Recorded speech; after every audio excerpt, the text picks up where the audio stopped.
You know what you're doing? I tried to get very purposely walking into casual speaker. I had to get something to Zamari. Like,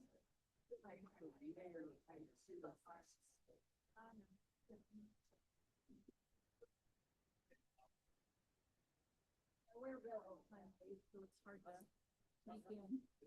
That's how I'm eating. Well, that's okay. It's part of the job. She loves the. He's thinking somebody's gonna show up at home. Have you tried that? Like one stop. Oh, me. How long? Like that. Strip mall that's on the. It's called Weed.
Downtown. I don't. I like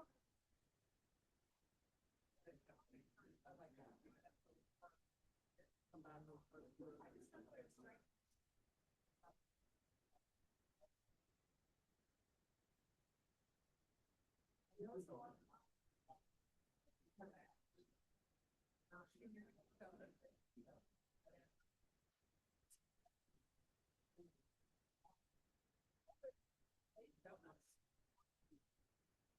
Big enough that you can spare tire on my truck.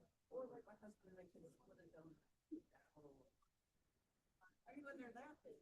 He says, I love him.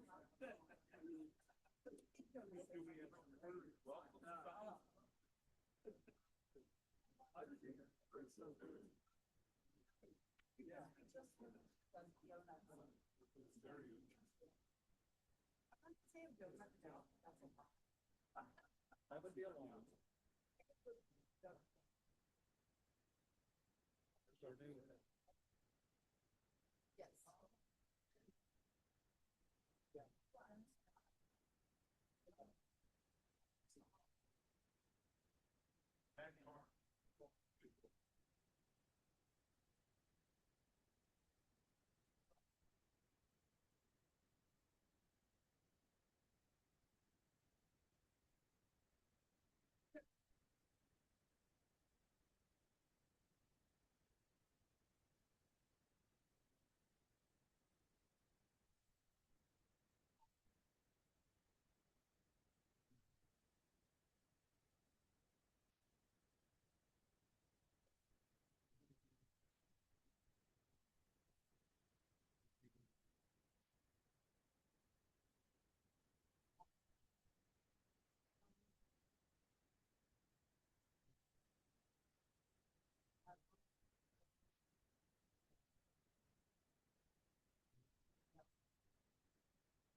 What?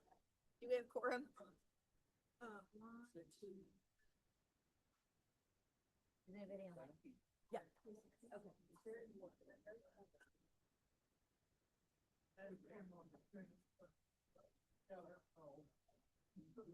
Ready?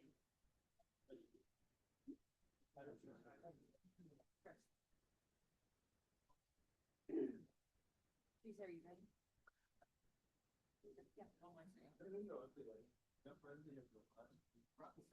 Good evening. Good evening. Thank you so much. We're so glad you're here. I'm Becky Tuttle, and it is my privilege and honor to serve on Wichita City Council representing District 2. Welcome to our District Advisory Board meeting on January 14th, 2016 at 6 p.m. And we are at the Rockwell Branch Library. So thank you to everyone who's joining us this evening. We're going to go ahead and call this meeting to order. One of the first things that we do is we always ask all the District Advisory Board members to introduce themselves. And what we do in District 2 is the District Advisory Board members will say their name, what neighborhood or homeowners association they are representing, and their favorite thing about Wichita, and they can't repeat what somebody else says. And then when we have our speakers come up, for especially staff, we always ask them to do the same thing. But it's just a great exercise to learn what people are excited about at Wichita today, because it changes every month. So we do have one District Advisory Board member on joining us virtually. So we're going to start with Tracy. So Tracy, if you want to go ahead and introduce yourself, what neighborhood and your favorite thing about Wichita, and then we'll turn it back over to the folks here in the room. Good evening, everyone. Tracy Adams. I represent the Harrison Park community. And this weekend, I participated or attended the, I guess, farewell or celebration of the term of Brandon Johnson. And what I love about Wichita is the room was full. And it was folks from all sides of the aisle, and our councilwoman was there and all the council members. I just love the fact that Wichita is still a community. We may be divided on certain issues, but we all come together and we're respectful. And I love that about our community. That's wonderful. Thank you, Tracy. It's good to see you there. All right, we'll start with Chris down at the end. Chris Broderick. I live near 37th and Woodlawn in Northbrook neighborhood, and the best thing I'm happy about in Wichita is the new sidewalk walking path around North Chisholm Creek Park. You hear that, Sean, in the back? I don't know if it's officially open. Andrew to the other. All right. I'm Stephanie McCurdy. I represent the Hawthorne subdivision, and my favorite thing will always be our airport. I get the opportunity to travel all over the world and every other airport states compared to ours, because guess what? When you're walking down, you can actually see out. It's not like closed off things. So. We were the first airport in the nation to have glass jetways. And so if you haven't really noticed, the next time you fly in or out of Wichita, just stop for a second and look. And now a couple other airports have copied us, but we were the first one to have glass jetways. Hard to heat, hard to cool, but they're beautiful. Well, Tracy stole mine. I was going to say the people, but Sherry said that. Faith Martin, I represent East Ridge Neighborhood Association. I guess my favorite thing right now then is the excellent healthcare options that we have in Wichita. They're so numerous. I unlikely have a frozen shoulder to get on the other side, and everyone is so like amazing, and they get you in so quickly, and they take such good care of you. And I'm just really lucky in Wichita that I have so much great healthcare providers. Good evening. My name is Tim Johnson. I represent the Willow Bend neighborhood up at 37th Street and North Rock Road. What I'm particularly excited about, or at least happy with right now in Wichita, is the mild winter we are having. But we could use more rain. We always need. Indeed. Yes, sir. Good evening. Jim Groff here, and I'm on the Equestrian Estates HOA board at 127th and Harry. And the favorite, and his favorite, this weekend's going to turn back to in the teens with high winds. And but my favorite would be during that time is one of the Century 2 at the automobile show. Car show this Saturday, Sunday. Spectacular auto. Last but not least, Neva Burrell, I am a homeowner in the Brentwood Village community and the weather got taken and community got taken. But I like to dive just a little bit on the community. I love that we have a melting pot. I meet so many people who came here to visit and just stayed. People who serve in our Air Force and then they just stayed, or people who came here for a job and decided they were never leaving. So I meet all types of people, all different walks of life, and I just love our community. Teresa. My name's Teresa Veazey. I'm your Community Services Representative for District 2. My favorite thing about Wichita, I've got a freshman daughter at East who plays in the pep band, and I love the basketball games. And go East High Blue Aces. Teresa's the glue that holds this all together. She does an amazing job. All right, so onward with the agenda. The first item I have is approval of the agenda for this evening, January 14th, 2026. Hopefully everybody has had a chance to review that. If there are no changes, I would entertain a motion to approve. So moved. Second. All those in favor say aye. Anyone opposed? Passes unanimously. The next item on the agenda is the approval of minutes for December 8th, 2025, which seems like a million years ago. Teresa did a great job preparing the minutes as always. Are there any changes that need to be made? Seeing none, I would entertain a motion to approve. Motion to approve. Thank you, Jim. Is there a second? Second. Thank you. Any discussion? All those in favor say aye. Aye. Anyone opposed? Item passes unanimously. Thank you very much. I need to Okay. Two abstains, Mila and Chris. Teresa, you got it? Okay. I want to take a point of privilege, and before we go on with the next items on the agenda is I want to introduce Dennis Marshall. Dennis is our new city manager for the city of Wichita. He's been here a week and 2 days, and we haven't run him off yet, so we're very excited. But Dennis, would you maybe want to say a few words to the group and let them know a little bit about you and what's your favorite thing about Wichita Sure. in 9 days? Well, that's easy. Good evening, everyone. Dennis Marshall. Definitely an honor to be here because one of the favorite things is how welcoming Wichita is, particularly the city workforce. Certainly, Teresa, our firefighters, public safety, everyone. We have 3,100 city employees serving the citizens. And so it's just been wonderful to get started. I've had a lot of meetings, which has been great, but I've done I want to do a good balance between external and internal meet and greet. And so I've said, if you've heard, my approach is to look, listen, and feel. So I want to look around the community, and to do that, I went on a tour of the district with the council member. I've been on three district tours so far, and went on a smaller tour with the mayor. But listen, certainly a lot of council meetings, but coming here to the DAB meetings, this is my third DAB meeting. And then get a feel for the community. A couple things to know about me is I'm a native Kansan, grew up in Manhattan, a proud K-State alum. So glad to be back in Kansas. And then I've had 25 years of experience in both county and city management as well as nonprofit. Something that gives me a good background as we think about services going forward. Hopefully you'll see from me, certainly open door and out and about. So I've got a pretty jam-packed calendar. I've already been out in Funnel Air Base, trying to get to know some of our constituents. And I did meet with the airport director. So again, a balance of meeting with our internal leadership and get to know our city employees, but also our external partners. When I met with the airport director today, who I happened to work with in Manhattan previously, he said that we are getting close to having 1 million passengers go through the airport a year, and that'll be a big milestone. So to your point about how great the airport is, we have so many assets in the community that it's outstanding to be a part of it to help lead going forward. Hopefully, as you'll see from the city staff, some of my focus, clearly forward thinking. We have a strategic plan. We have this tax initiative in March that will help determine our future. But thinking about how we do customer service, how we do service delivery in general, from the city side, are there other partnerships we can do with the county and with the state and other things? Certainly willing to explore those partnerships.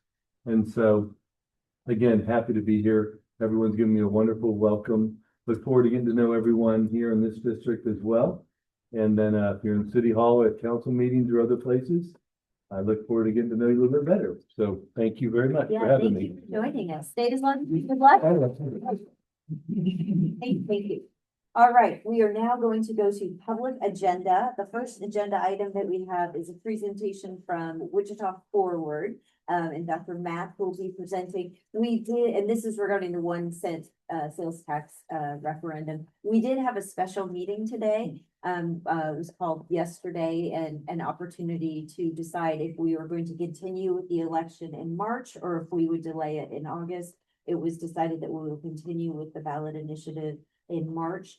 We had 21 people who came to speak and then some robust discussion among council. So March 3rd will be the date this is voted upon. So what we're going to do for this part of the meeting, just so everybody knows, is we're going to ask for a presentation. We're going to have you come here so you get the microphone, and then we'll have questions we're going to do this like a planning case. We're going to then have questions from the district advisory board. And then we'll open it up for public comment, and anyone who would like to make a comment certainly can, and we'll ask you to step forward, say your name and your address loudly so that Teresa can make sure she gets it in the minutes, and you'll have 3 minutes. And it's just an opportunity for the community to express their concerns. And then we'll bring it back to the bench and have more discussion from the DAB. We are not voting on this evening. It's not an up or down. It's nothing. It's just merely a presentation. But we just want to make sure everybody gets to be heard. So with that, please. Thank you. My name is Matt Burchett. I do live in this district, and I'm a Choose Wichita guy. I moved here 2.5 years ago from Texas, where I was in higher education as an educator for 22 years of my life. And I came here to do social impact and philanthropy work. I've been visiting Wichita for years, and I grew a fondness for it, both for the people and the place. And the invitation to be here was an exciting one. And so I moved my family, my 3 kids, who are 14, 10, and 8. So I'm right in the middle of it all right now, to Wichita. And we have found a home here in a really beautiful way. And one of my dreams, and I think the dreams of many of us here, is that moving here from Texas and the belief that we'll stay here for a long time, I want my children to want to come back. I know they'll probably wander and go to college someday, maybe K-State, unlikely we're Baylor Bears in our household, so they may wander back to Texas, but as they go out and find their way, I love for them to come back and be a part of the city, part of this community. And one of the rationales behind what we're dreaming about in this initiative is building a Wichita that we continue to be proud of, that is even better for the next generation. We continue to improve upon things that are great about the city. And frankly, we address some of the challenges that we both have inherited and created in an effort to pass on to the next generation a city that doesn't have those same challenges and has more opportunity. And so one of the core foundations of this, and I'll acknowledge in the front end, these are complex problems with imperfect solutions. And I think you'll hear that tonight. And a lot of different opinions on how we navigate complex problems with imperfect solutions. But our hope has always been that it was initiated by citizens, it'll be guided by citizens with an oversight committee, and it'll be held accountable by citizens with the auditing and the citizen oversight board. And so we want this to be an initiative that is really by the people in its purest sense. And so I'll lay out some of the information. I'll be factual. Obviously, we have an opinion that we believe this is a good step for the city. And then I want to have a hopeful, really honest and candid discussion about the problems that we face as a community, and then how we're looking to resolve those challenges, both for today and for the next generation. So I'll walk through this. Let me see here. Uh-oh. So I don't think the button's open. Let's see.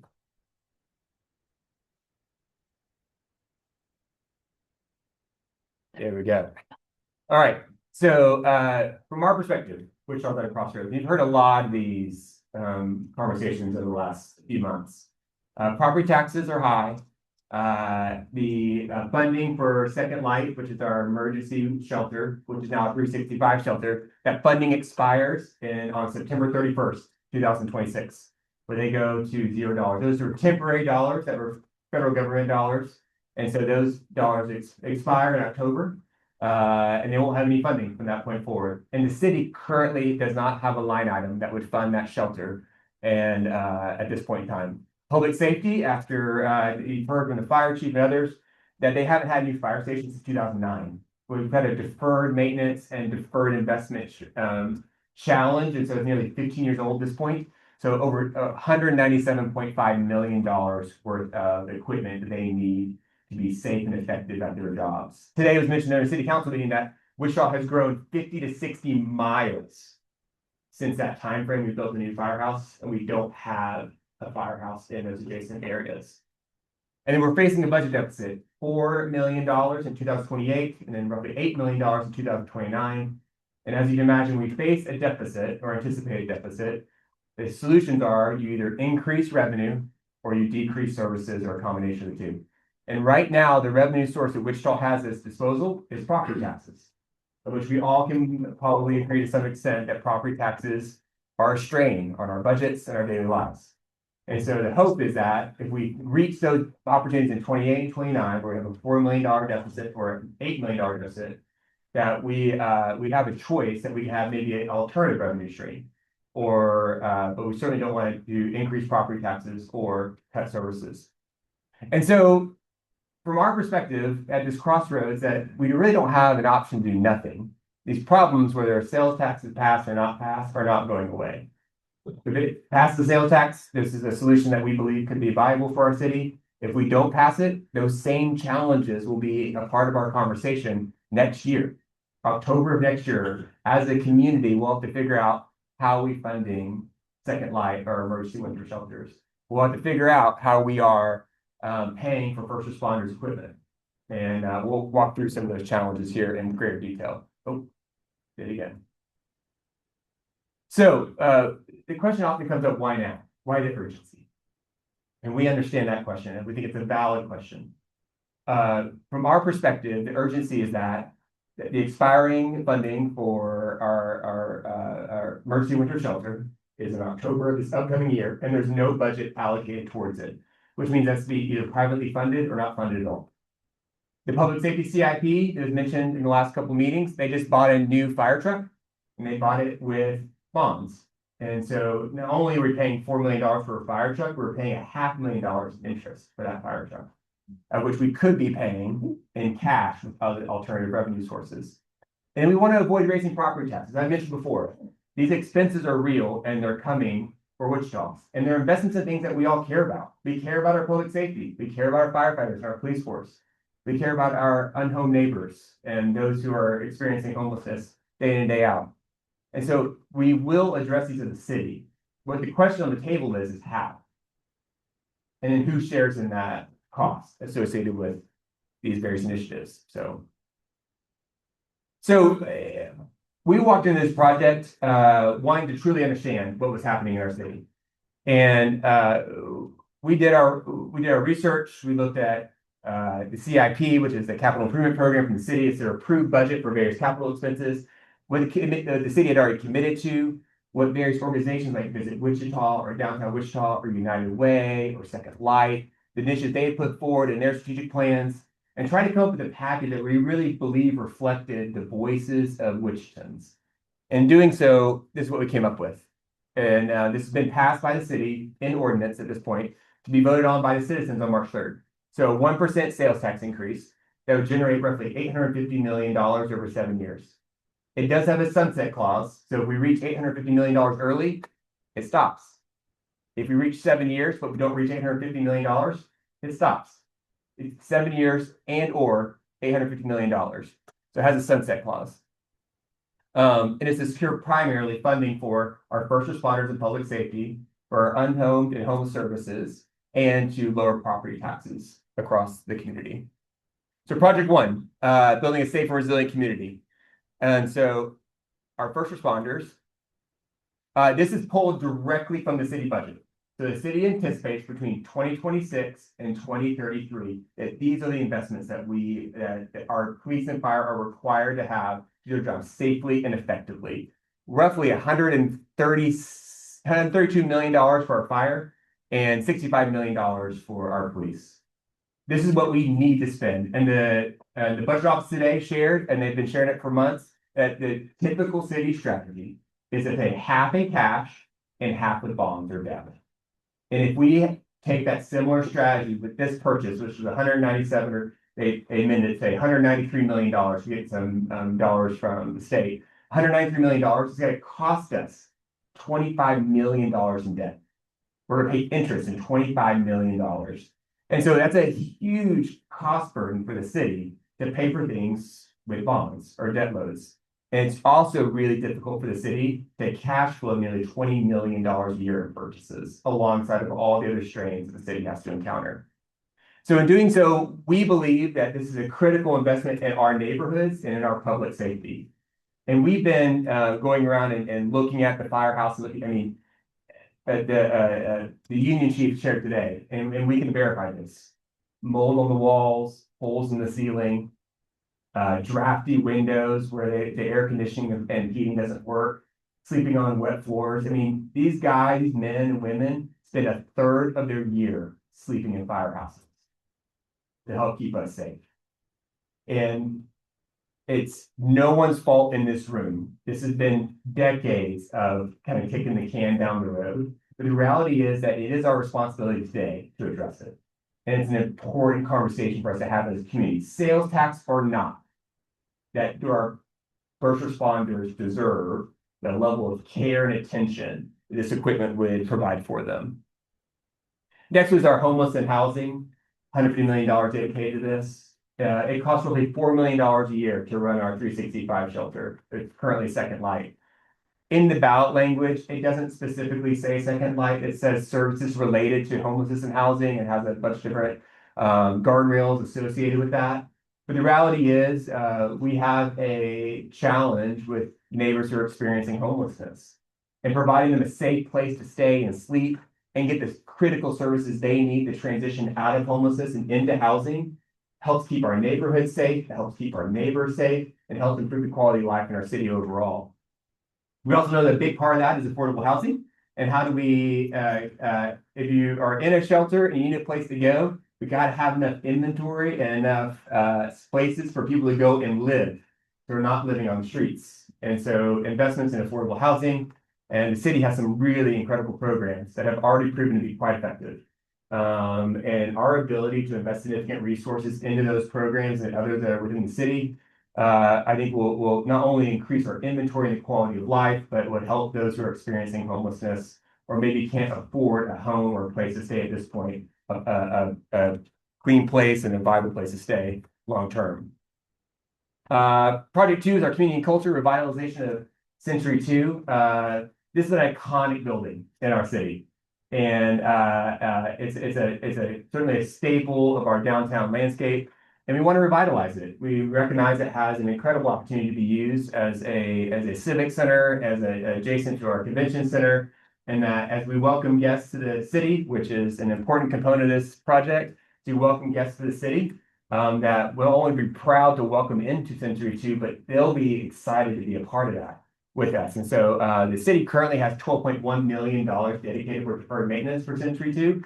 And if you combine that deferred maintenance dollars with these dollars for $25 million, we think we can really make it something special. Any aging facility always needs an infusion of resources. And we believe this infusion gets it started. It doesn't finish it, but it gets it started to do some really critical updates. It also brings in $225 million for the convention center. Again, that's a facility that has an opportunity to be a staple of the revenue stream for the city, and certainly as we welcome guests in. And I keep mentioning guests, but I want to make this probably a point right now, is that 20 to 25% of the sales tax, that $850 million is the total number. 20 or 25% of that is paid for by people outside of Wichita. So $200 million gets paid for by guests to our city, people who don't live here. Whereas property taxes, everybody, even renters, do the burden of property taxes. So the landowner pays property taxes and they push that expense onto the renters. So everyone shares that. But with the sales tax, we have an opportunity to invite guests into our city, and those guests come even from Goddard or Mays or what have you, and they spend money here. That money goes into the infrastructure and needs that Wichitans have to make our city great too. So nearly $200 million will be taken up there. Property tax relief, $21 million a year or $150 million overall. When we get into mill levies and other kind of strategies, it gets a little complex. But across the board, the idea is to lower property taxes. There's been a lot of conversations around targeted property tax relief. And I think I would love to engage in those conversations. I think those are important ones for us to have as a city. And there are people who are impacted differently by property taxes, seniors on a fixed income, new home buyers, the middle class. And we want to make sure that those who are hurting the most by making sure Wichita is an affordable place to live have an opportunity to have some relief from those taxes in a way that would be reasonable and viable. I know the city's talking through those, and we look forward to that conversation as well. And then Performing Arts Center, $75 million dedicated to Performing Arts Center. The arts are an important part of Wichita. We have an incredible organization with the Symphony and Music Theater Wichita and the Opera and the Ballet. And the opportunity to provide a premier facility that is a publicly owned facility, but will rely heavily on private dollars to help fund it. And so only 75 million of the roughly 150 to $200 million will be funded publicly. And we've made a commitment, the mayor has said this from the bench, but the mayor has asked that one of the provisions in the sales tax is that private dollars are raised prior to public dollars being applied. And we think that's a both responsible and reasonable request, that we would raise private dollars before any public dollars would be expended on the Performing Arts Center. And so we look forward to supporting the mayor in that resolution to codify that from the bench. So a big part of this, and so conversations, I think appropriately so, have centered around the city has had challenges in the past with responsible stewardship of taxpayer dollars. And there's a number of projects that have been laid out that where resources not been utilized in a way that's consistent with the expectations of citizens, and subsequently may have lost the city some resources. And so, I don't want to relitigate that, but what I do want to consider is how do we avoid and prevent that from happening in the future? And one of the ways that we can do that is a citizen oversight committee. And so this matches some other sales tax initiatives in other cities where the city council will appoint 15 people, 7 from their district. So each one gets one from their district, and 8 that are nominated by citizens and then confirmed by the city council. This group does project analysis, recommends to the city council. City council goes through the typical city processes of evaluation. So bid process, contract processes, what budget, what have you. They go through that. And then ultimately on the back end, that same oversight committee does a third-party audit of all expenses. So not the city auditor, but a third-party auditor that would come in and say, were these dollars spent and consistent with the recommendations of the oversight board, and consistent with city policy, and consistent with the ballot measure that was passed by the citizens of Wichita. So this will be this is the highest level of accountability that we believe that we can request of the city, is that having a board that makes recommendations and then also holds accountable in backing the third party auditing. And so this is a huge part of this project from our perspective. I want to note some of the resolutions that have been at least identified from the bench that we support. So we support the exclusion of grocery and food items. Currently, that's a state statute. The state of Kansas does not allow municipalities to exclude groceries or food items. Any municipality, the state did move its tax on food down, but every municipality currently is paying a food tax. And so if you have a sales tax, you're paying it on food.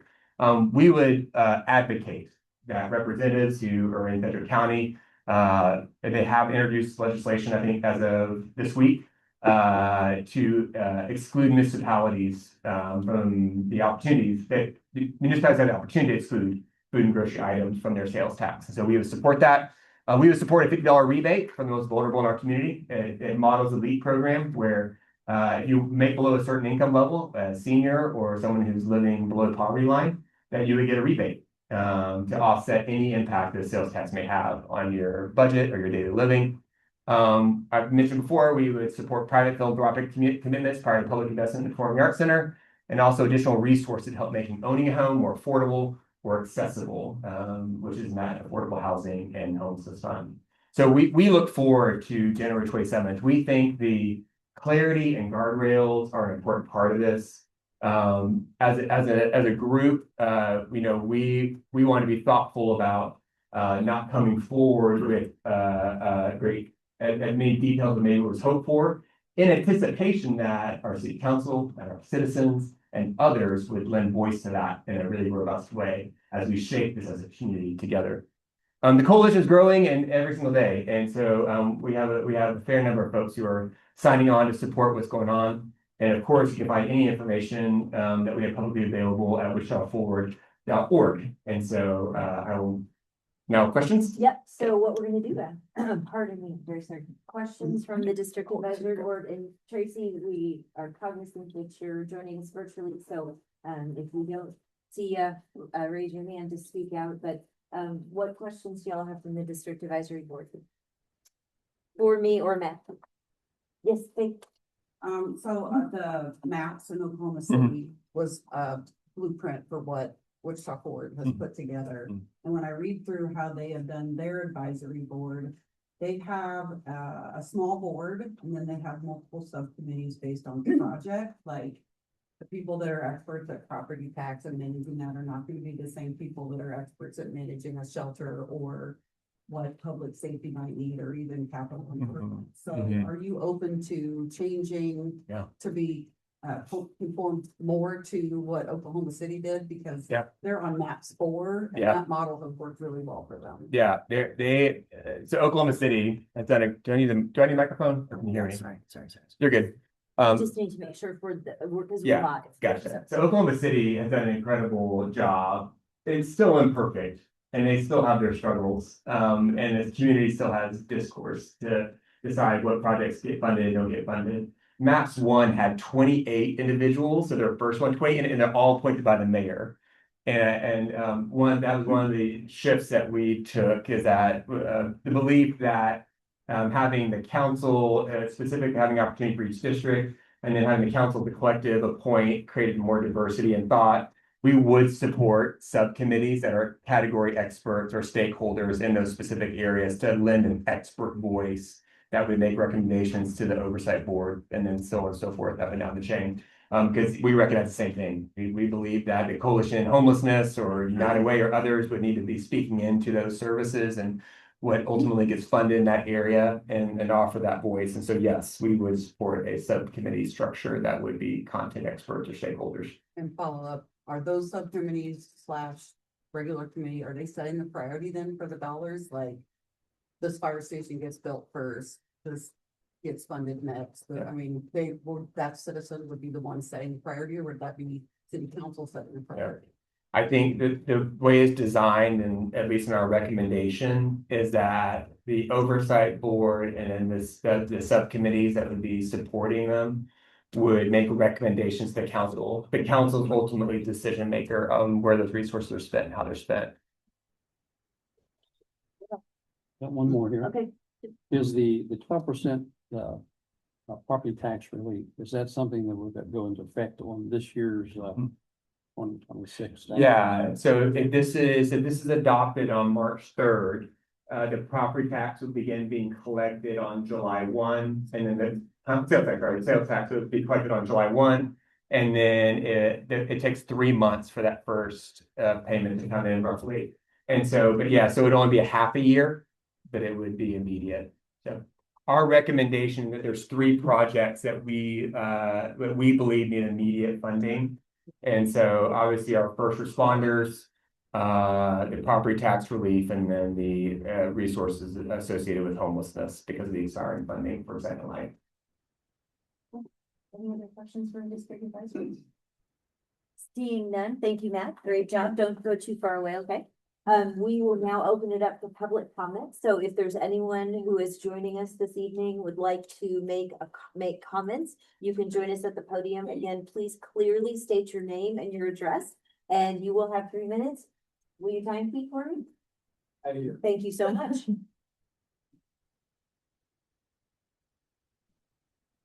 Welcome. Thank you. Thank you for being able to speak to you. My name is Darwin Eads, and I live in your district. Thank you. I volunteer serving meals for Family Promise. I am informed how many people will be eating and fix a home-cooked meal and dessert for up to 16 parents and children who are homeless. There are many other volunteer jobs, one of which is taking children to their former schools and parents to work. Usually one or both parents are working, yet cannot afford a place to live. I have volunteered at Family Inn for Humankind Ministries, a shelter for families. I was cooking evening meals for 40 to 60 parents and kids, depending on the census. One day I asked, well, what do people do for lunch? The answer was, well, the kids go to school and the parents go to work. They they do have jobs and that cannot afford a place to live. And so we have an affordable housing crisis that is worsening every month. The new city mayor was quoted, I heard, as saying that we're 20 to 30,000 houses short here in Wichita presently. You know, that's an accurate one, I don't know. It was bantied about. And certainly the research has shown that has been done. A homeless shelter is not a solution for the homeless. People on the street are only the tip of the iceberg. And Second Light Homeless Shelter says it expects to turn over the majority of homeless guests every 90 days by getting them employed and into housing. The city is going to have 50 housing on campus, and that won't even get the number the first 90 days. Some of them will clearly already be employed. And what houses do you think they can find that are affordable for these kinds of numbers, and how are you going to get them out of there? The city council needs to commit at least $10 million annually to start to address this growing problem. If the 1% sales tax passes, the bucket set aside for homeless and affordable housing needs to have $10 million dedicated annually to fund the Affordable Housing Fund set up by the city. You'll still have plenty of money to fund all of the homeless shelter for about 10 years at their rate. If it does not pass, the city needs to find another way to fund $10 million annually for affordable housing, which you have 20% discretionary. I'm 24. I know that the 76% is all fixed. And so that and I would happily give up the reduction in property taxes, because I have figured out I live in a nice home. I think it's probably worth about 2 meals out to a nice steakhouse here in Wichita. I don't need that. And why don't we save that money for all of the problems that you're saying with having funding, and fund it with what's coming? And Councilmember Tuttle, I asked you to vote to make that happen. Thank you. Thank you so much. And I meet with Justice together every month, so thank you. I'm not here as for Justice Together. I'm here as myself. Thank you. Thank you. I do work with them. Okay, awesome. Thank you. Who else would like to speak this evening? Yes, please, welcome. And if you can clearly state your name and your address so Ms. Teresa can get it in the minutes. Okay. And we will start the timer for 3 minutes. Okay. Thank you. Hi, I'm Carol Furrow. I live at 436 North Longford Court. Have lived in this district ever since my family and I moved to Wichita 37 years ago, I think.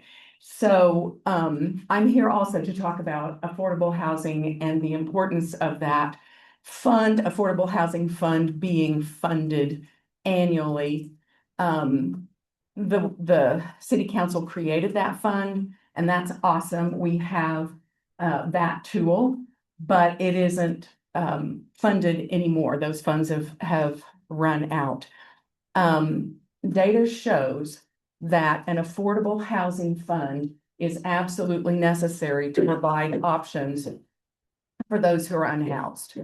Also, it supports and improves the economic and social life of the entire community. Activity from a successful and annually funded affordable housing fund in Lexington, Kentucky has returned to the local economy $9 for every dollar invested in the fund. This is an investment that will benefit the entire community. I have young friends, a couple who both work in professional careers, who have struggled to purchase a home. Though married several years, they have delayed starting a family as they try to build up savings for a down payment while the price of housing continues to climb. If they are struggling, I can only imagine the plight of those with fewer resources than they have.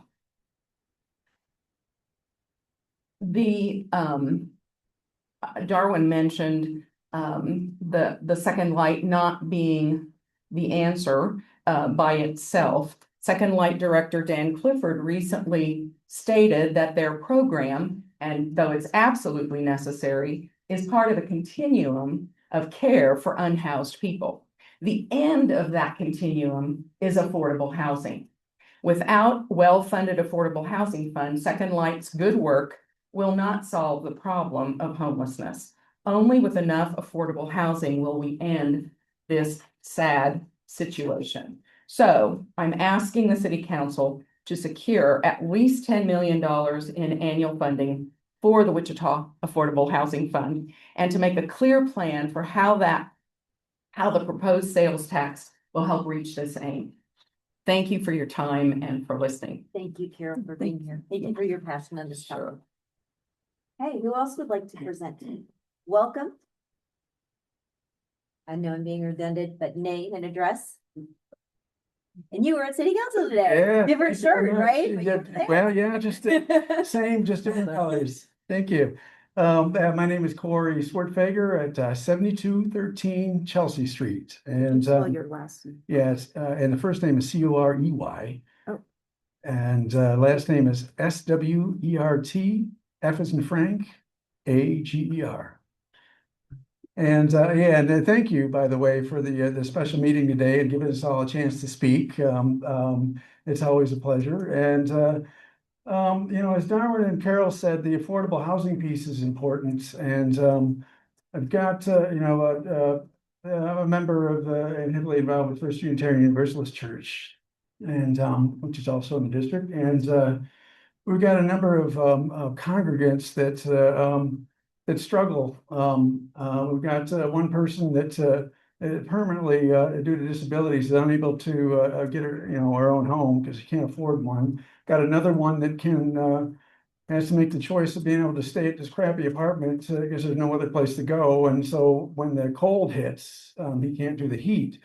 So you've got a lot of great facts from Carol and Darwin. I'm not going to reiterate those, but I just want to emphasize the need, and I'm looking forward to January 27th to hear more about the affordable housing getting worked in better. So thank you. Thank you, Corey, for being there today and for coming to this evening. All right, who else would like to have their 3 minutes of fame? Welcome.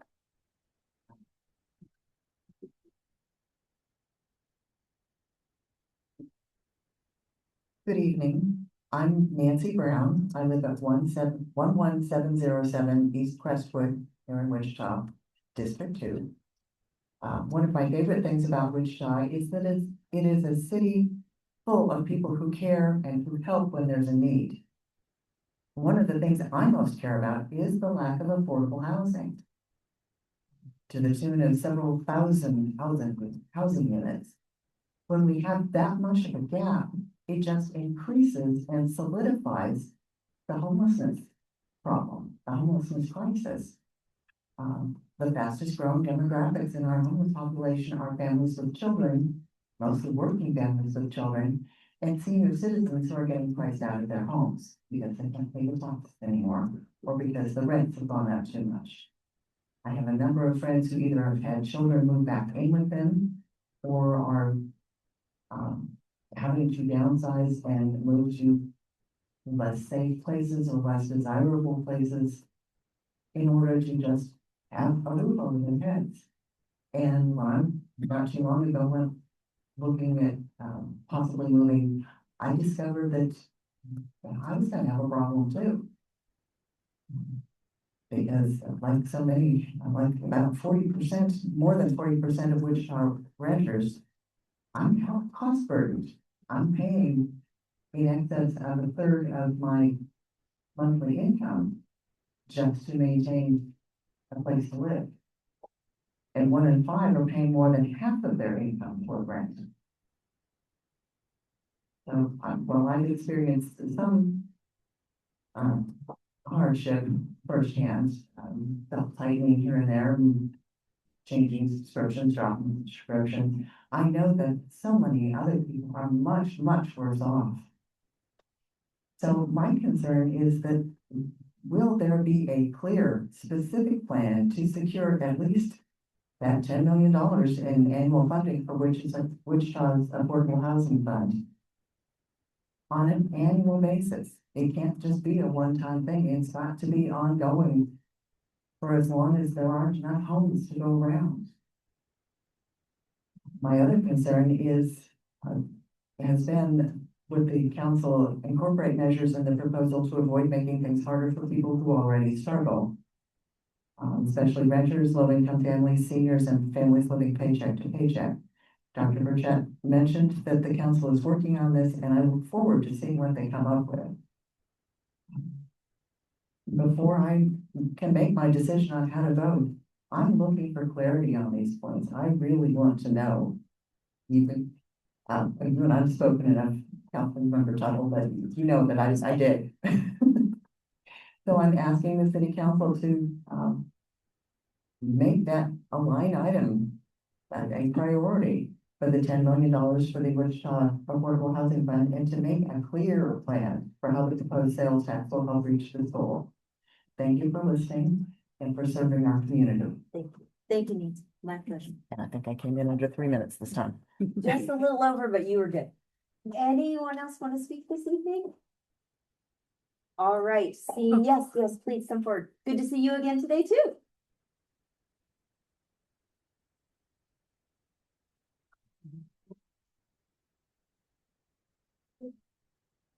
And although you're famous on council, if you could say your name and your address for the record, that would be fantastic. Yes. Hi, my name is Dr. Donna Castillo Garcia, and while I am not a resident of your district, I live out in Mays, I'm a guest. We do work in a sector where we house homeless people, and one of our advocates, we just house down the street. So we are involved everywhere in every district. I am the executive director and co-founder of Grassroots Bridge Builders, and what we do is we do outreach navigation and peer-to-peer advocacy. And we agree with the 1% sales tax going in the direction of supporting housing, because we can stand in this space and tell you exactly what happens when we're investing in robust services that aren't just about sheltering individuals or responding to an emergency, when we're planning successfully and we're going in with ideas and experts. So we use peer ambassadors to get our work done, and it is the community serving the community. And as a clinician, we are experienced in things like trauma-informed care and how to meet people where they are. And we've been able to do a lot with a very little bit of money. We're also members of the COC, the Coalition to End Homelessness, and we work very closely with the housing department. So there are robust systems and infrastructure out there, and we are all talking to each other on how best to address this. So we ask that city council make sure that these content experts have a seat at the table, and that we're being listened to and developing these systems that are put in place going forward. And we'd be happy to share our experiences and sit down with your neighbors who are being housed and how we can support each other going forward. So I appreciate having a few moments to speak with all the districts, which we plan to visit in the next few weeks, and also seeing what comes forth out of the next meetings and the several meetings that we're going to have. So thank you very much. Thank you, Dr. Bell. Thanks. Anyone else like to speak? Sarah, want to come up?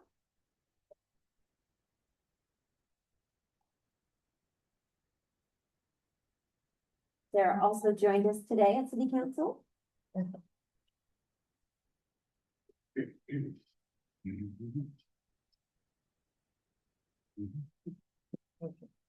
Sorry, I'm kind of new to the public speaking. You're doing great. My name's Sarah. I'm also the other half of the founding members of Grassroots Bridge Builders. I'm also recently housed. I lived in this district a couple years ago, and through hard times, I've lost a house. I was homeless for a couple of years, and with homeless advocacy and with we've met some people and we started a thing. And I like the fact that like the 1% sales tax, kind of brings it, like some of us don't own property, and when we have that unequal distribution of like the tax, this is something that everybody could put in equally. I mean, we all spend money. And I like the fact that when people come and visit our city, they will be putting money into our community also. I like the fact that it's earmarked for, if we have more of a choice on what we get to spend that money with, the homeless services, the fire and the police stations. I even like the city, like the city arts, I mean, everything that we have, as long as we have something to say and invest in. And like I said, I'm kind of new at this and I lost where I was, so thank you. No, you did great, Sarah. Thank you. Always welcome. Hope you'll come back. Anyone else? All right, seeing none, we're gonna bring the discussion back to the District Advisory Board. Anybody from the District Advisory Board would like to make any comments, have any more questions? Wichita Ford, any last thoughts? Good? Okay, awesome. Thank you for being here this evening. Thank you for your hard work. We really appreciate it.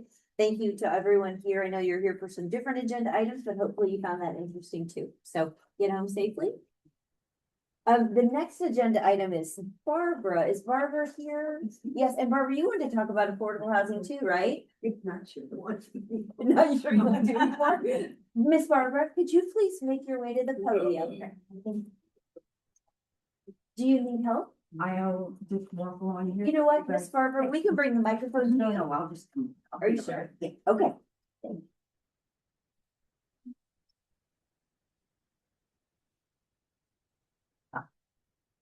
My name is Barbara Pfizer, and I live at 822 North Woodridge, which is right off of 127th between 13th and Central. And had some pretty interesting stuff back there to look at tonight.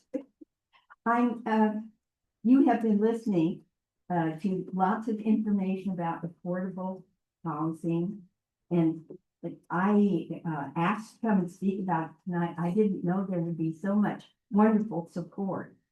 So instead of giving you my old speech, I'm just going to read you the last part. And I think that will be maybe there's another approach that will work and give us some help. Thank you for letting me come up and speak very shortly. I close with the hope that you will help craft language in the Wichita City Council's proposals for the sales tax distribution that clearly spells out a plan to provide $10 million annually for the Wichita Affordable Housing Fund. But if the sales tax measure does not pass, please know that the city council must continue to place money in that fund from other sources. Affordable housing is absolutely vital for the good of Wichita's residents. Thank you, Barbara. We appreciate it. And thanks for reaching out and wanting to speak. An adventure in my age. Mine too, Barbara.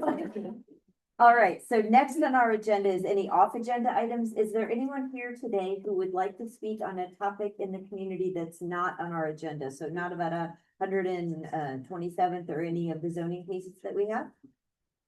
All right, seeing none, we're gonna dive right into staff reports. The Wichita Police Department sent in a written report. It's also part of the District Advisory Board packet, so it'll be included in the minutes. The Wichita Fire Department was here, but they had to go to a call. They also have a report that's in the District Advisory Board packet, so it will become part of the minutes. So next on stage will be John with the Public Library report. John, all the way in the back.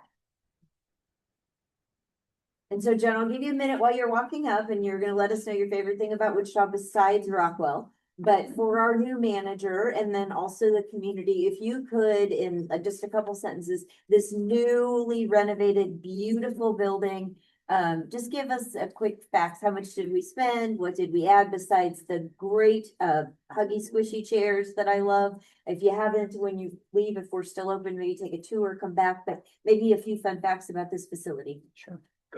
Good evening, everybody. My name is John Clary. I'm the manager here at the Rockwell Branch Library. And favorite thing about Wichita is our park system and specifically Clap Park. Love the dog park, love the Frisbee golf there. They did the WSU cross country race last fall. So they do some wonderful events. If you haven't checked it out, I highly recommend Clap Park. I love that. So a little bit about the Rockwell Library. We just got done with a extensive remodel and new addition. We added 7,000 square feet to the facility.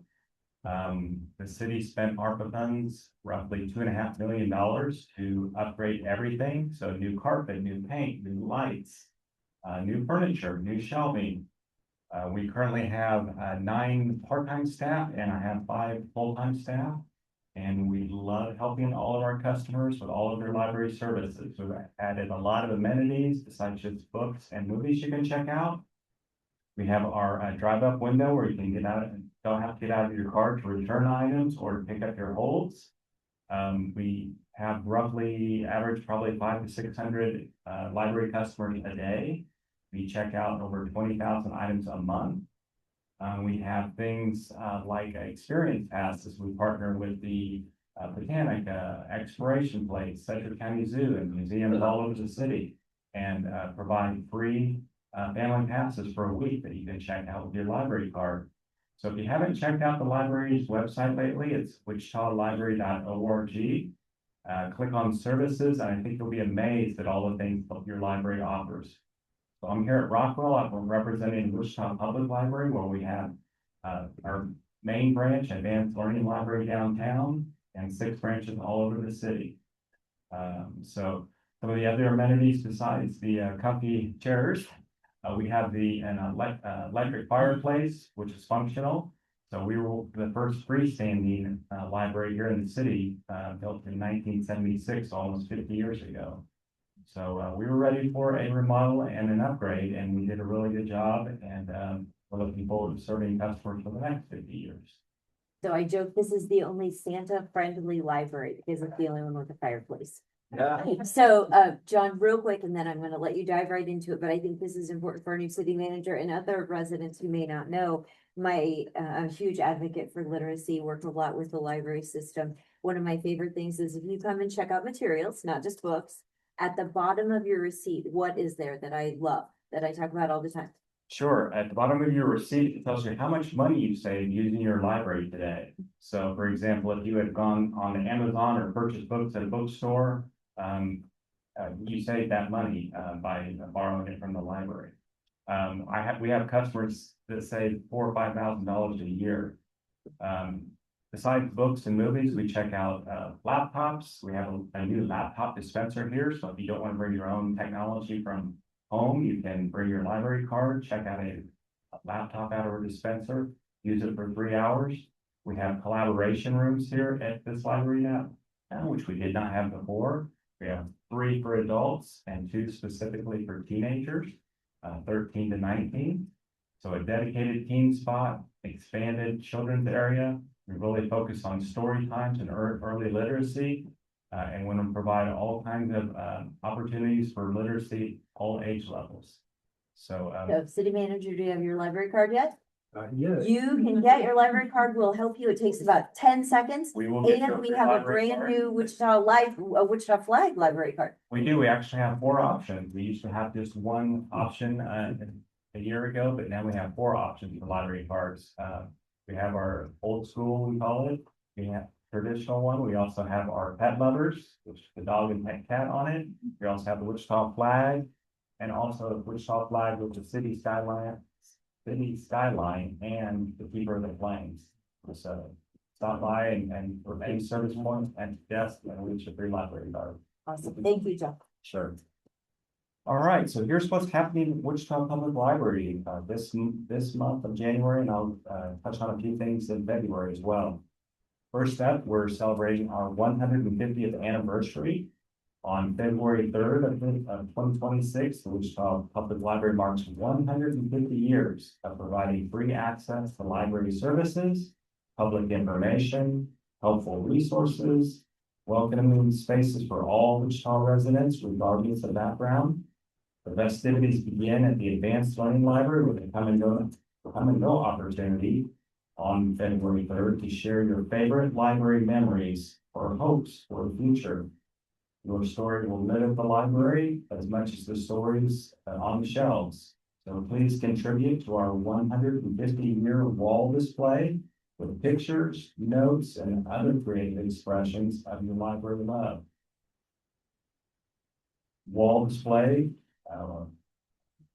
More activities and promotions and partnerships and celebrations will continue to run throughout the year of 2026 to honor this landmark anniversary.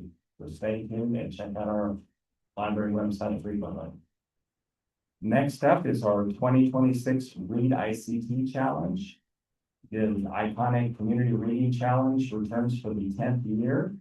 Each year, the library partners with KAUW and Wichita Eagle challenge adults to finish 12 books from 12 categories in 12 months. You can visit wichitalibrary.org/readict to learn more about how to track your progress online, for a chance to win monthly prize drawings, a breakdown of each category, and reading recommendations from the library staff. With New Year's resolutions on everyone's mind, this is a great way to track your reading progress, trying new books, authors, and genres if your goal is to read more in 2026. Our story times are resuming after the holiday break. Story times resumed at Wichita Public Library branch near you. You can visit wichitalibrary.org/storytimes for a full schedule. To find a story time with the right time, location, and age range that works best for you and your pre-reader. It's never too early to start your child's love for learning. Next, Teen Tuesdays plus Cozy Mystery. Every Tuesday night, teens can explore a new activity or craft, dive into their own projects, or simply relax and hang out with friends. From 6 to 7:30 at the Teen Pavilion on the first floor of the Advanced Learning Library at 2nd and McLean. Invite the teens in your life to build community, have a safe space for self-discovery, learn new skills, and harness their creativity after school in an easygoing, welcoming environment.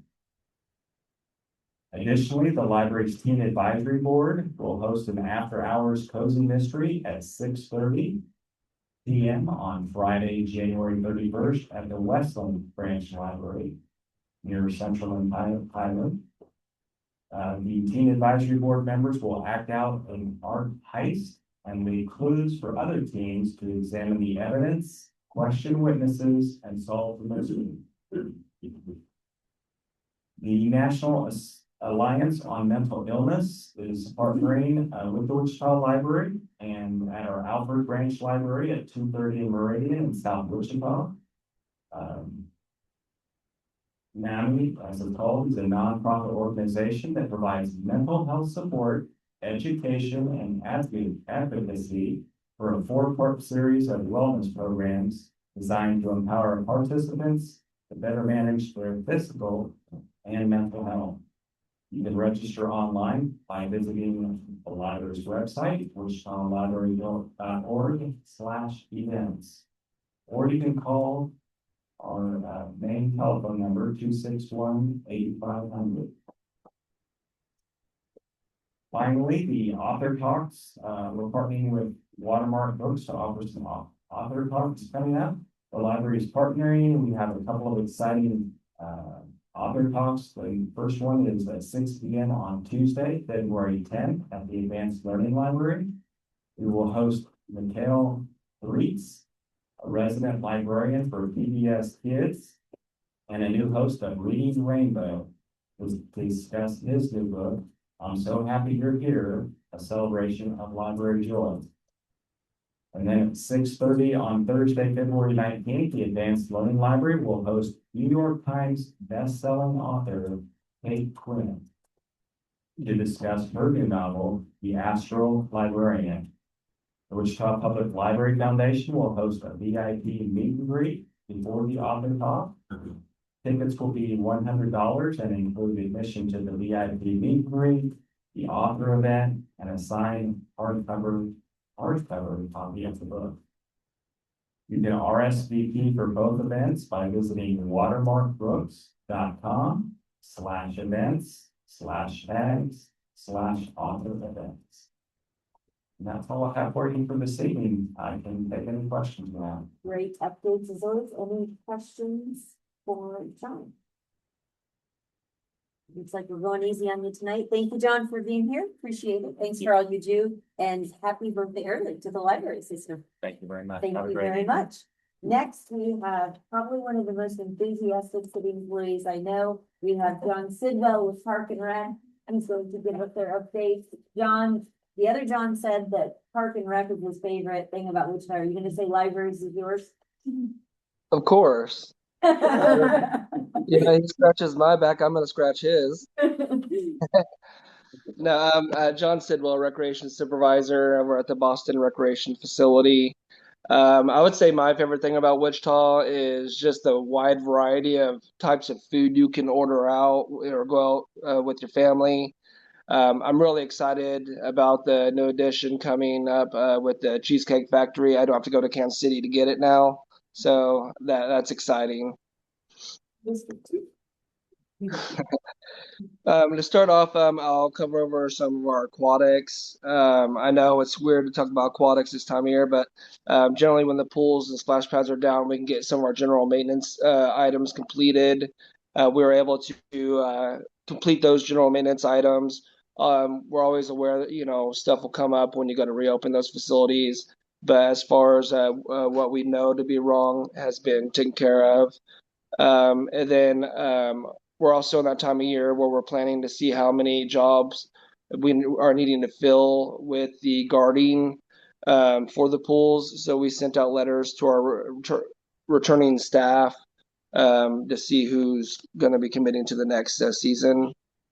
And then also, as you know, I'm a big fan of our Miracle League. Our bowling has increased by 64% from 2025 to 2026, marking our largest enrollment to date. The program grew from 39 participants in 2025 to 64 participants this year, and this season the league will have 16 teams. So that's a great thing to see Miracle League expanding the way it has been between this and also the baseball season. That also saw a big increase as well. Then at the Boston Rec Center, we just got done with hosting our winter camps while the kids are out of school. We had our Lego Mania, Junior Chef, Nerf Wars, Wonka Chocolate Factory, and Messy Science camps. We had about 40 kids that were signed up for that winter break camps. Brought in about $1,400 in revenue. Then we've also collected about around $1,500 in rental revenue over the month over there. And we are currently taking registration for spring break camps over there. And then along with summer camp registration will open soon around February 9th. For those of you that don't know what kind of camps we offer, we're at Boston. We offer two style camps, specialty camps or technology camps. And just to name some of the themes, our specialty camps, we have Hogwarts Academy, if you're a Harry Potter lover, a Jedi training for those Jedi lovers, medieval times and camo camp, just to name a few. And then our tech camps are a partnership that we have with UTech Inc. out of Kansas City. And we provide a video game design, graphic design, Roblox studio, animation, iCode, iGame creators, and there's still more than that, but that's all I'm gonna go over with you on that. Now, as far as Carl Brewer Community Center, since opening, it's had well over 200 people come through the building and inquire regarding rentals, openings, and programs, or just to even see the space. We've also had several family members come to see the Black Educators Hall of Fame and kind of relive those childhood memories of the individuals that made such an impact in their lives.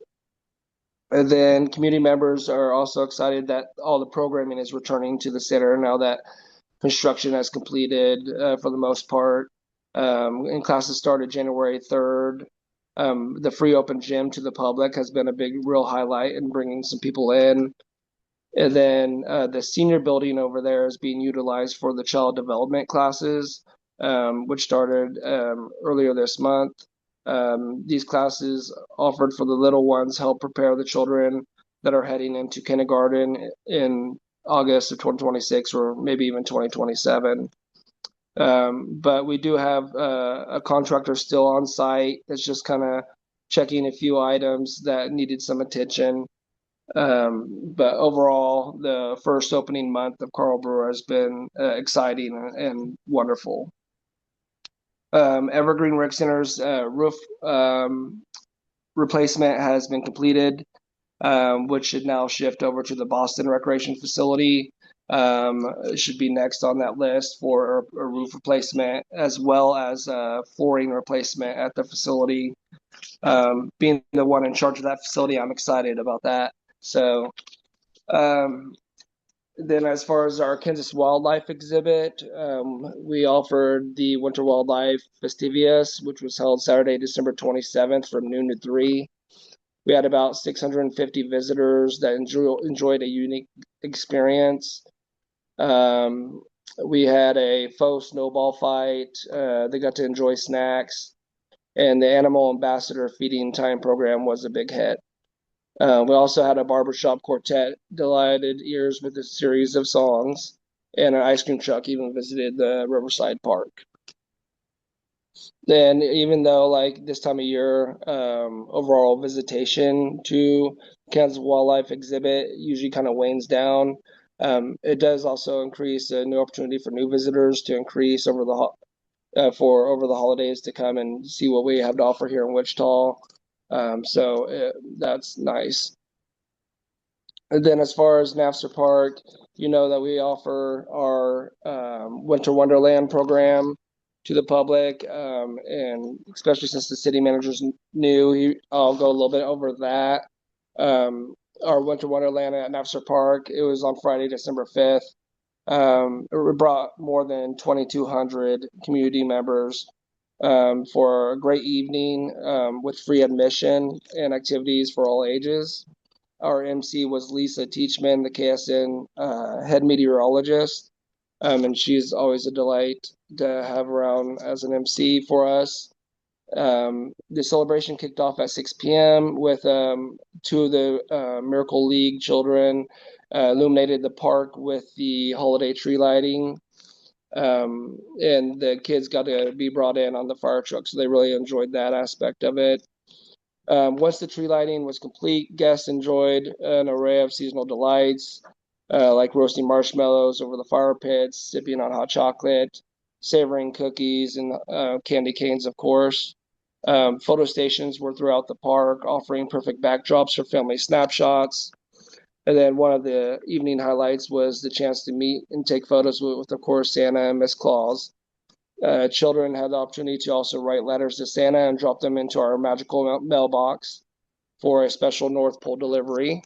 Every child received a letter in the mail from Santa before Christmas Eve.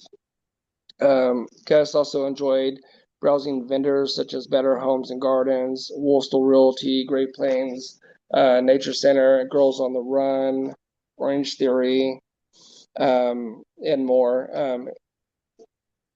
Then our sponsorships for that, which made it possible, was Wichita Federal Credit Union, Odyssey, and KMUW radio stations were our sponsors for that event that held at NAFSR. Then Orchard Rec Center, they hosted a holiday dinner and dance for our Golden Age Club. And for those that don't know, the Golden Age Club, we have 3 locations where people can attend dances. Thursday nights is done at Manissa, Fridays at Orchard, and Saturday at Linwood.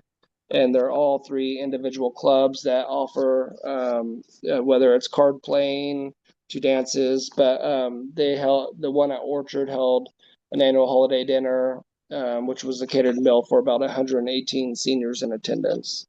And the music was played by a band called Timeless, which was kind of like a West Coast swing style music that was offered. Then also at Watson, we had our Christmas Express program. Revenues increased over the previous year. One of the dates was canceled due to extreme cold, which caused the hot chocolate machine to freeze along with the water hose that's used to put out the fire. So had to cancel that one, but the final weekend was completely full with 61 people on a wait list as temperatures reached the mid 50s. The VIP program had a total enrollment of 1,041, with 76% of the 66 dates being successful and being filled to at least 63% capacity. The total revenue was $21,590. In addition to our VIP program for the Watson Christmas Express, general admission was held to allow individuals to participate in a modified program without registering in advance. That allowed them to ride the train to see Santa and get hot chocolate. Plus, there was an option to purchase s'mores if they'd like. It proved to be very successful on the dates when the weather was nicer, as 352 general admission train tickets were sold along with 164 s'more packets, which brought in an additional 6,000. So all combined for the express program, it brought in $27,682.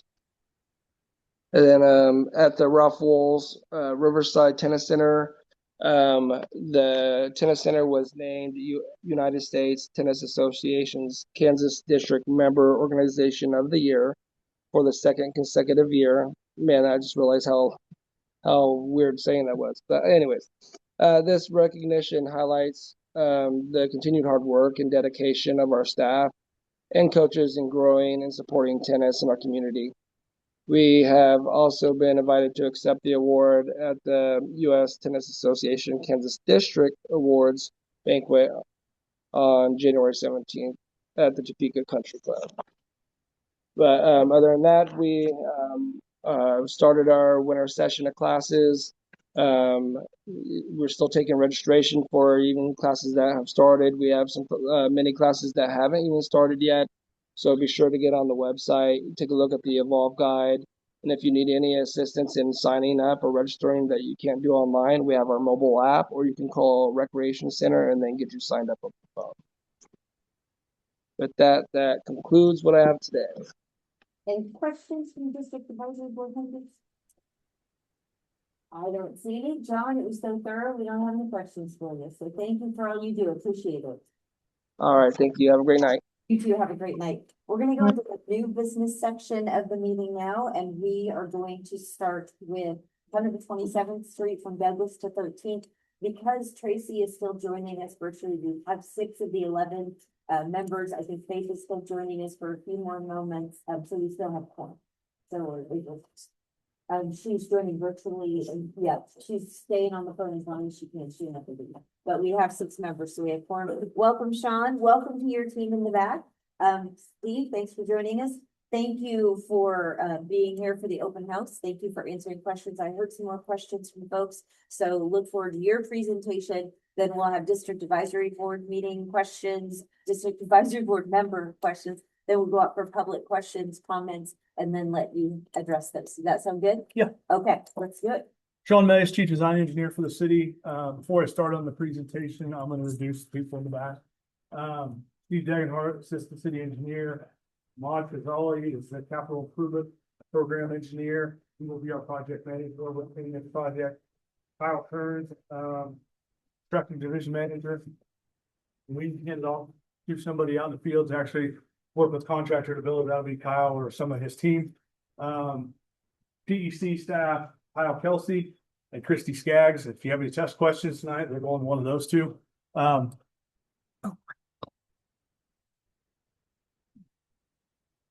So to start out with, project we're here to talk about tonight is 127th from 13th Street North to Douglas. A little bit of background on the project. October 8th, 2024, City Council approved design funding for multiple capital improvement projects. So when we have design funding come up in the CIP year, we will group those projects together, go out with an RFQ, to hire consultants to design those projects. And then on April 8th, 2025, the City Council approved design agreement with PEC, professional engineering consultants, to develop design concepts for this project. So give you a little bit of background if you don't know the area. Obviously, people that showed up at the open house probably know their neighborhood pretty well, but if you don't know the area, on the left-hand side or in this direction over here is 13th Street North. This is 127th Street East. At the south end, you have Douglas, and then you have Central Avenue running through towards the south end too. K96 cuts through.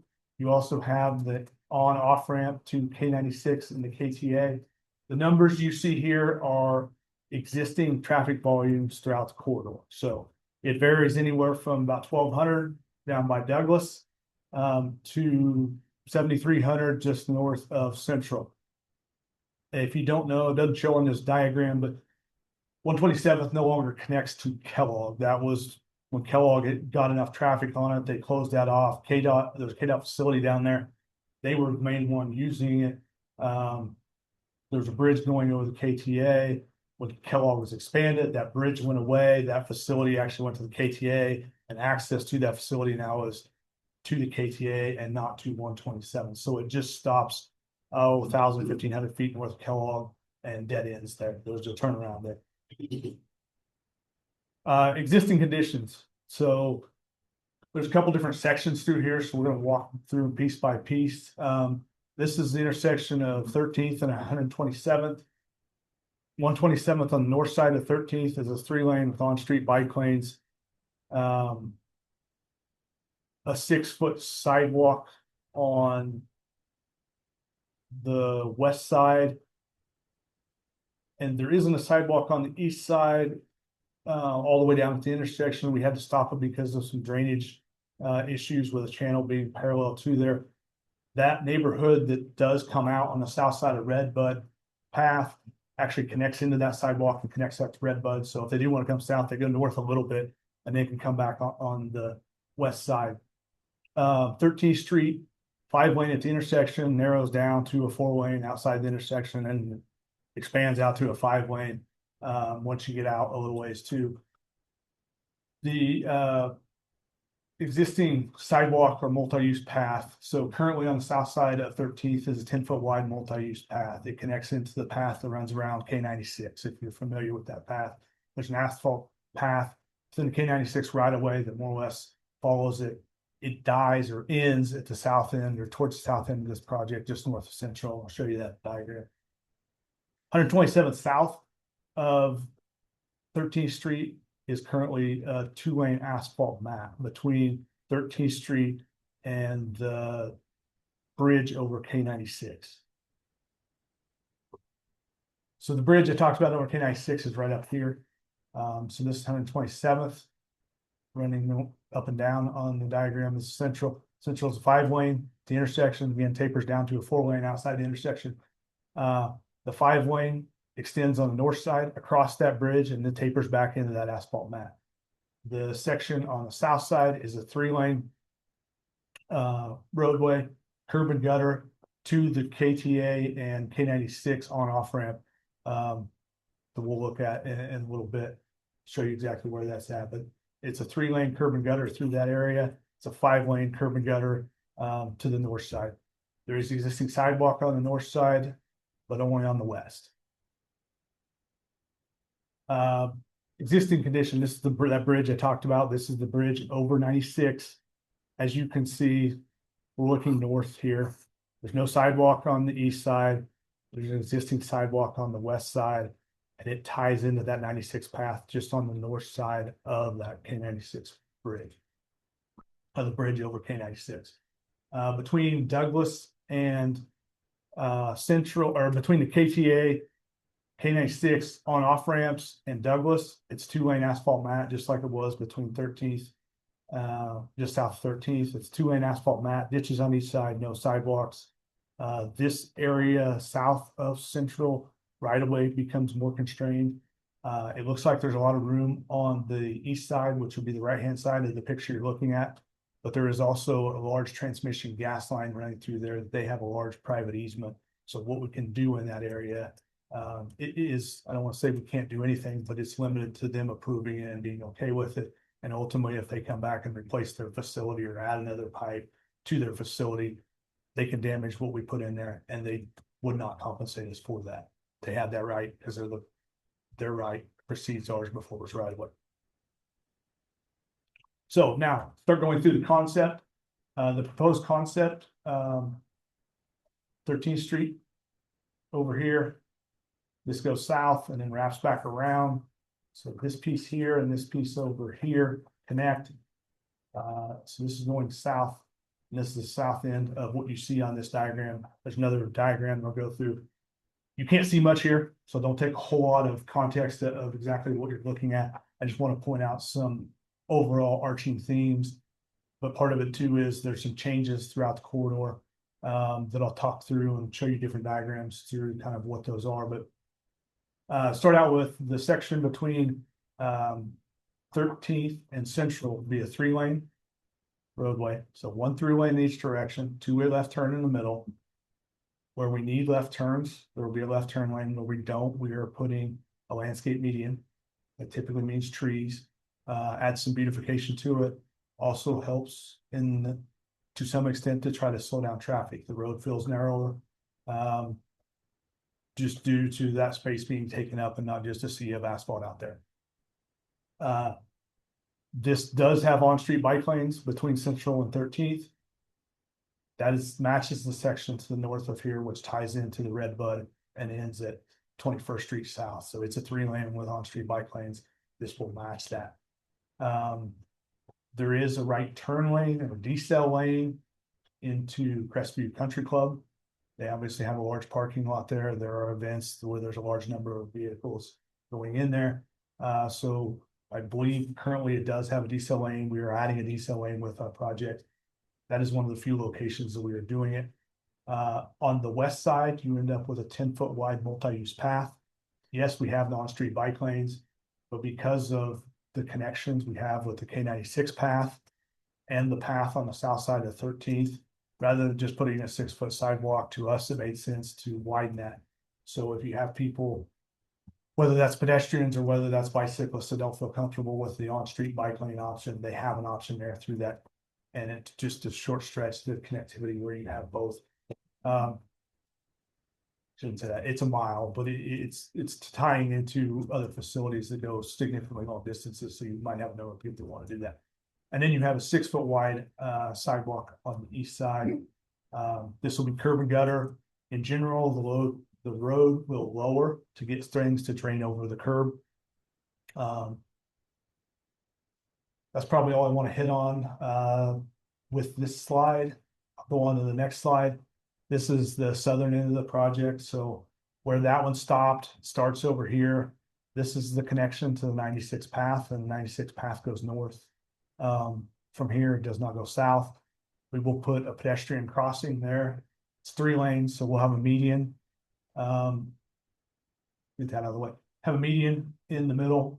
Brick crosswalks, we will more than likely do some type of light. We have not set on what type of light that is, that a pedestrian can push and go across.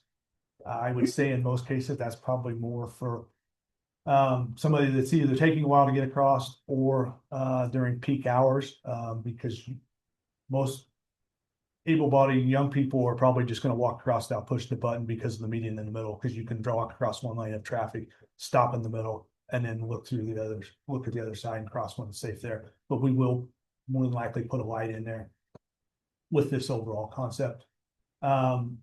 Central is right here. So again, 10-foot wide path on this side, 6-foot sidewalk on this. That continues south of there. We do not have on-street bike lanes south of Central.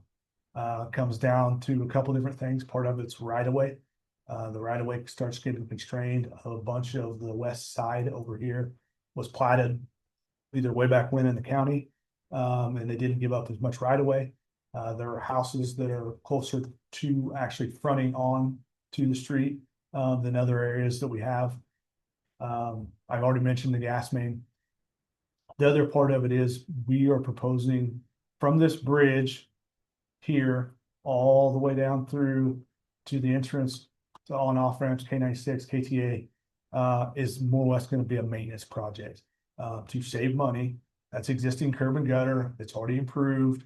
We will go in there and fix what we need to get fixed to get a longer life out of the pavement, but we are not proposing to completely replace that. Outside those areas, we are completely removing and replacing the pavement section and installing a urban section with curb gutter. We do add a right turn lane on the south side of Central to help this intersection function better. Based on traffic volumes, we believe this is needed. So that's going to be an addition we add to the west or to the east, south side of Central. And then we are redoing this intersection at the KTA on-off ramp. It also connects to 96. This portion of it's asphalt, the KTA, and it's in pretty rough shape. Doesn't look like it drains exceptionally well. So the intent is to get that to drain better, make the pavement last a lot longer. And then everybody's favorite, I guess depends on who you are, is a roundabout. We are looking at Douglas.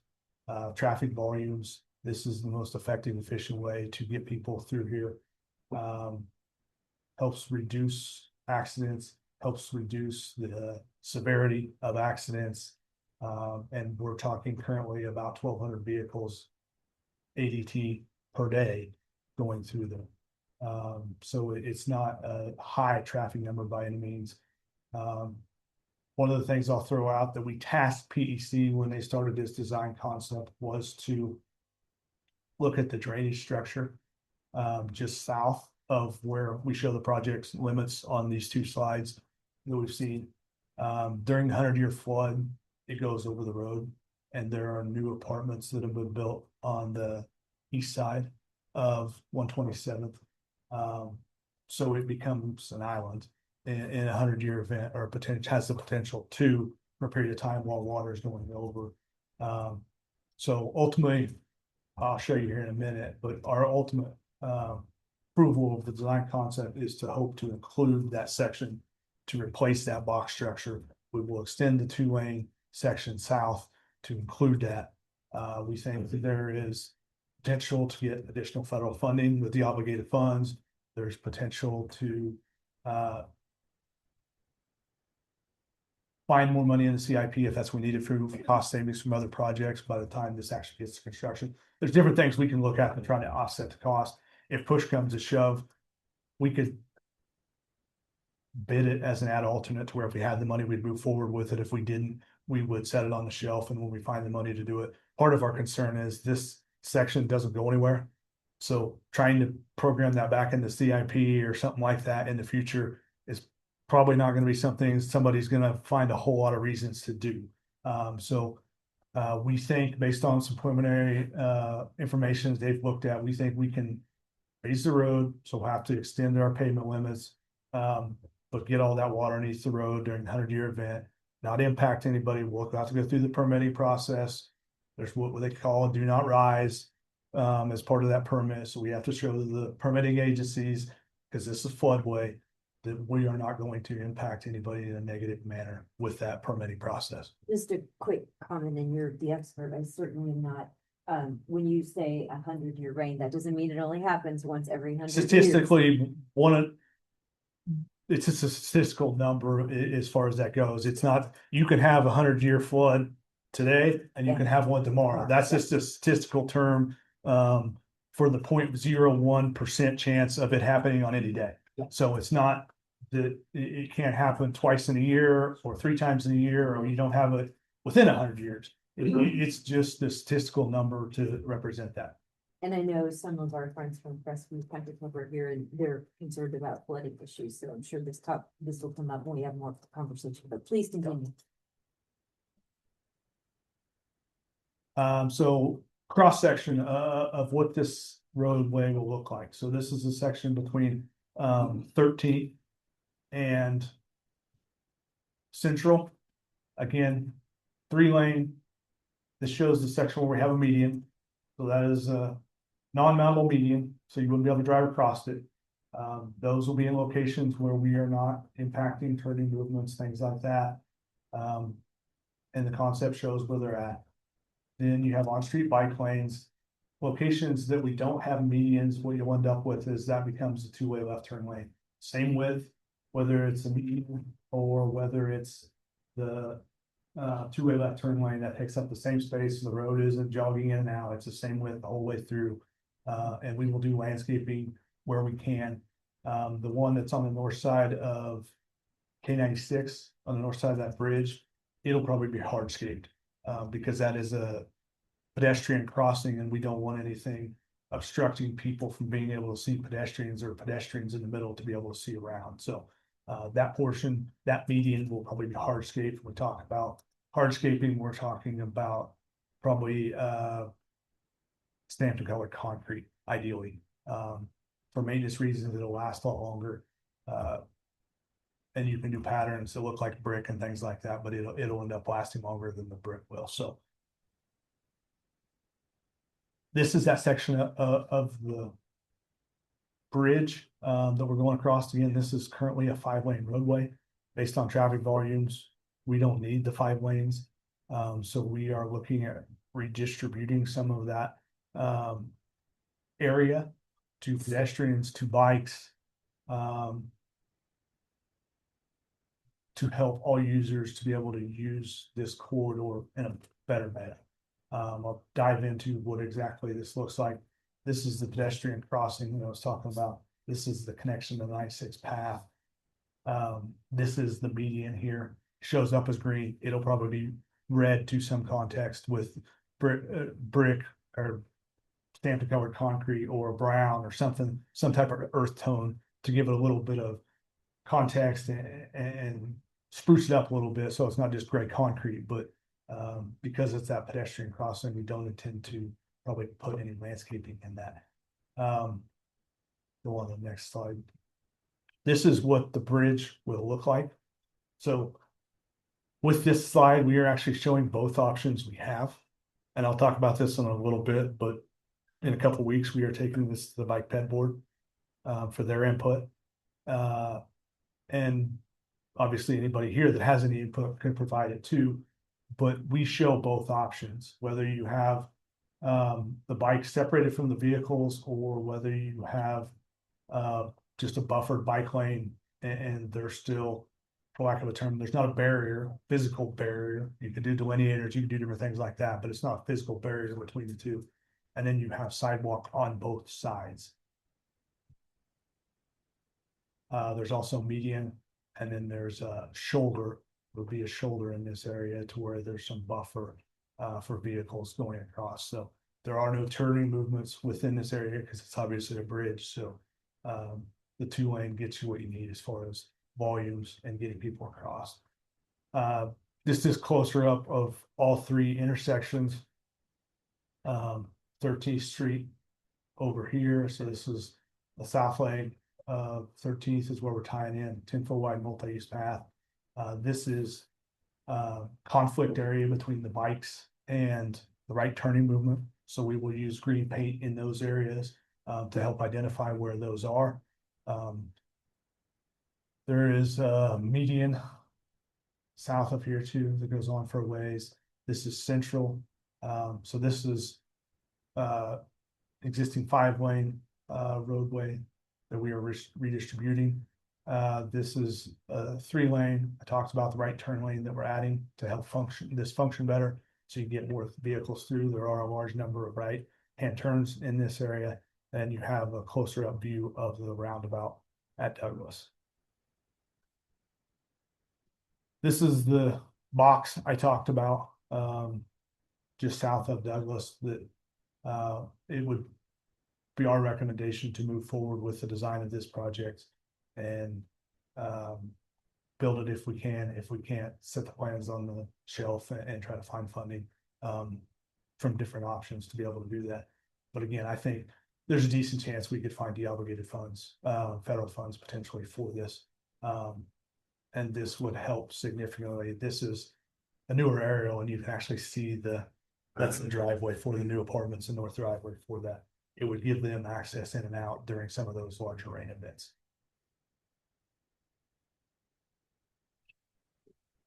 This doesn't show up great necessarily, but this is the existing sidewalk and multi-use path through the area. This is from WAMPO's website, GIS, so you can actually go look at it if you want. but it shows all the sidewalk. Now it identifies Crestview's golf path as sidewalk. So don't read too much into that. I mean, that is the path for your golf cart when you're out golfing.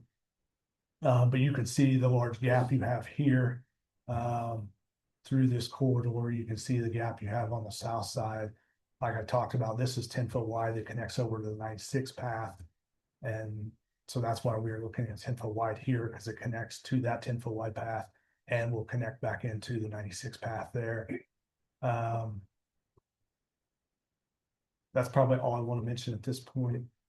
With this slide, we can come back to if anybody has any questions. So the approved budget for this project is currently $700,000. The CIP includes $500,000 in 2026 to complete the design and right-of-way acquisitions. And then there's we'll call it 8.5 million in 27 and 28 for construction, for a total budget of 9.8 million. The federal funding portion of that is almost $6 million currently.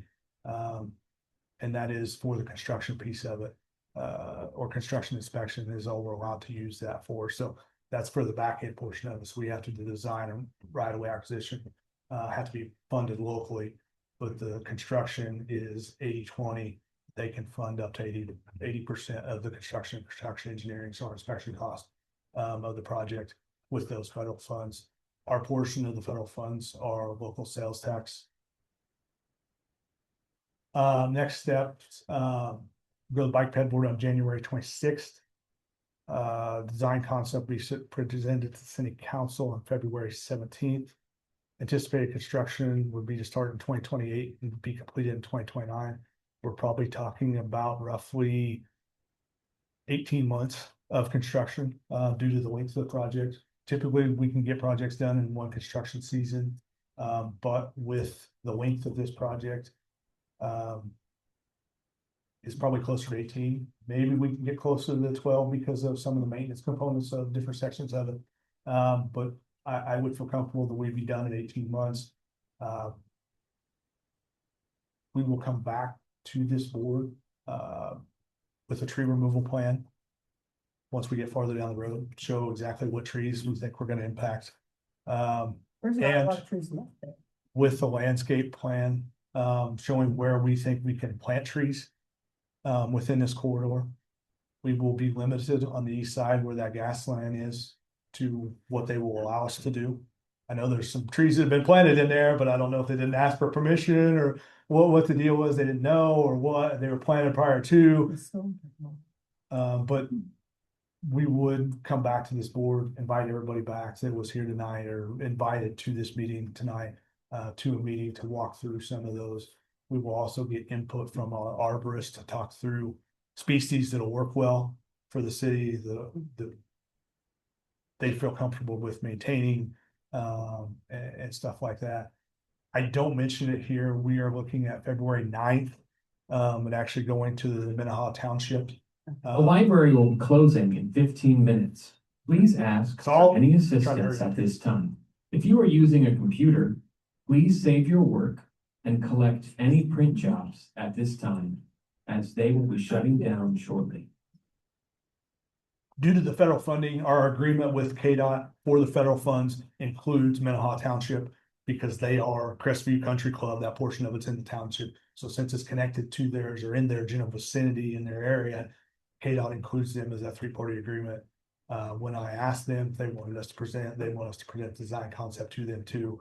We did the very same thing for Redbud through this same area between 96 and Woodlawn. Some of that goes through Minnehaha because it's not all been annexed in the city. So we'll present that on, right now it's their meeting is February 9th. So we will present it there too. And with that, I will, our recommendation is to approve the design concept, and I will open up to questions, comments, thoughts, concerns. Great job. Thank you. Before I forget, if anybody leaves after 8, I know the district advisory board members will, the front doors will be closed. So you have to go out this door. There is a light out there, but you do have to take a step down. It's like there's a little like platform and then a step down. So please be very careful. After 8 o'clock, you have to go out this door. We can't go out the front door.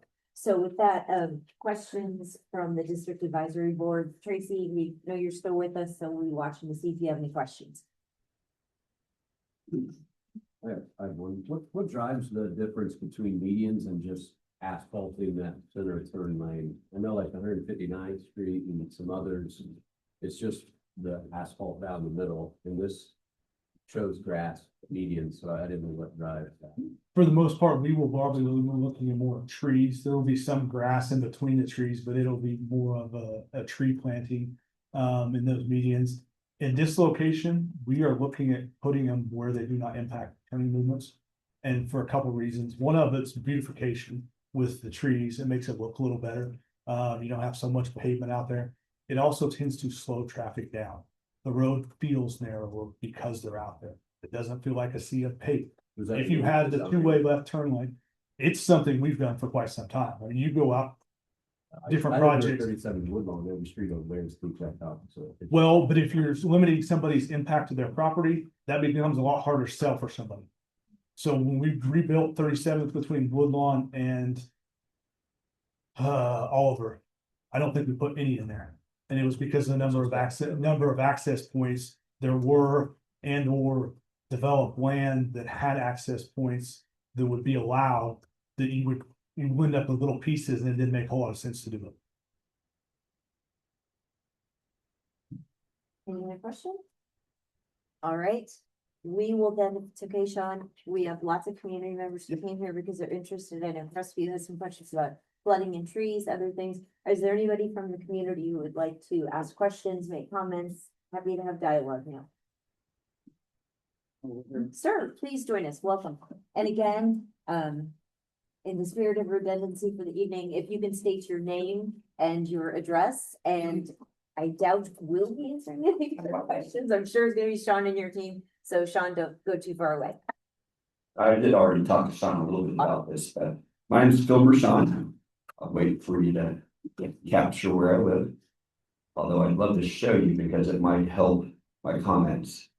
If we can go back to the first part of Sean's presentation. So I live at 331 North 127th Street, Unit 206, and I have a front row seat to what happens when traffic comes off the KTA onto 127th Street. Literally, it's right across the street from me. And what we see, and this is my concern, a couple things. The traffic has increased significantly in the last 2 years because of the new apartment complexes. So I don't know if the numbers are accurate today, because what we're seeing is speeding up of traffic. We're seeing semi trucks at that when they're coming off of KTA, they are doing U-turns right in front of my house multiple times a day, which is a problem. And cars are doing it too, and I'm not sure why. We think it's because of the access onto 96 going, what would that be, south, that they can't make the turn or they don't see the signs. So there might be signage issues there.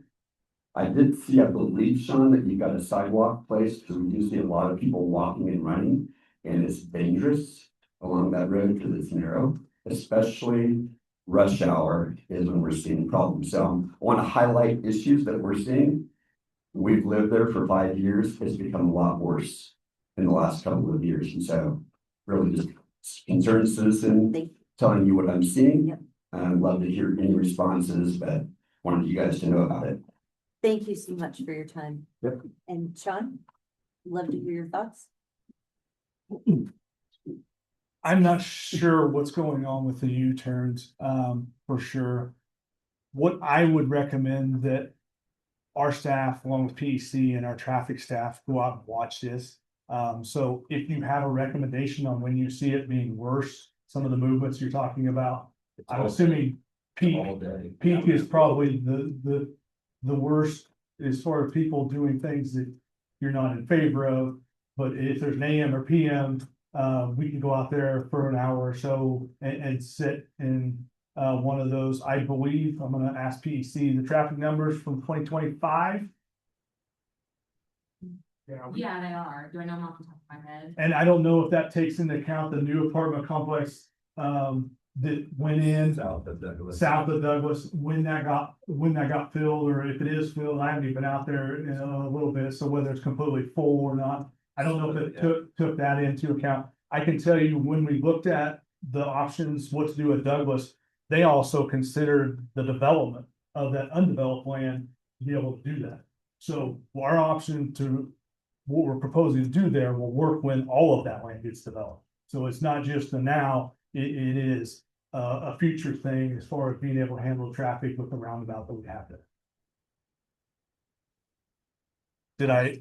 Sorry, yeah, but one other thing I was gonna ask is interim prior to 2029, as this gets worse, are there plans that we can do short term? Good question. Let us evaluate it. Let's go out and look at it and see if there's something signage wise we can do, or some reason we can figure out why people are doing what they're doing, and we'll have that discussion. I'm assuming you got the letter. You should have our contact information. Did you sign in when you came in here? I did. Okay. I got your card. Okay, okay. So, we can have that discussion as we move forward. And if you have an HOA meeting, any of you, if you have an HOA meeting, you want us to come to something at Crestview, whatever, we're happy. Or you just want to have a neighborhood meeting Yeah, of your neighborhood, it's not an HOA or whatever, we can come. Yeah. Or find a facility in the area to potentially try to use. We use churches quite often for different things to meet at, they have open gathering spaces to be able to do, but yeah, we're open to come out and talk to people if there are specific things that we need to address. I spend a lot of time with Public Works on driveways, cul-de-sacs, people's living rooms, so whatever you need, just let us know. Is there anyone else who has questions, concerns, would like to come forward? Come on up, please, sir, you are welcome.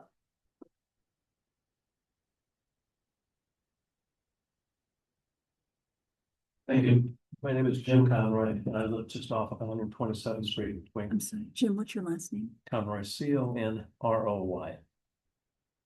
And I'm amazed at how big you want to make this roadway expansion project. I live just off of 127th Street on the east side, and the road is already close enough to the beginning of properties that run along 127th Street. It's right next to Crestview. And so I don't know what you're planning on there. I came in and asked what they're planning, what kind of property they're planning on condemning in order to create this project for the median in the middle of it. That is shocking to me. I've heard, and I've always been in favor of having a bike path on one side maybe, or both sides, or a sidewalk, because there hasn't been one for the entire time I've had this piece of property. But to put in a median is shocking to me. And then adding two different bike lanes on, I guess it'd be the west side of the proposed expansion project, is also kind of shocking to me. If you got a bike lane on the west side, that's great. I think that's a good idea. I think a sidewalk would have been a great idea 20 years ago. And so that's good.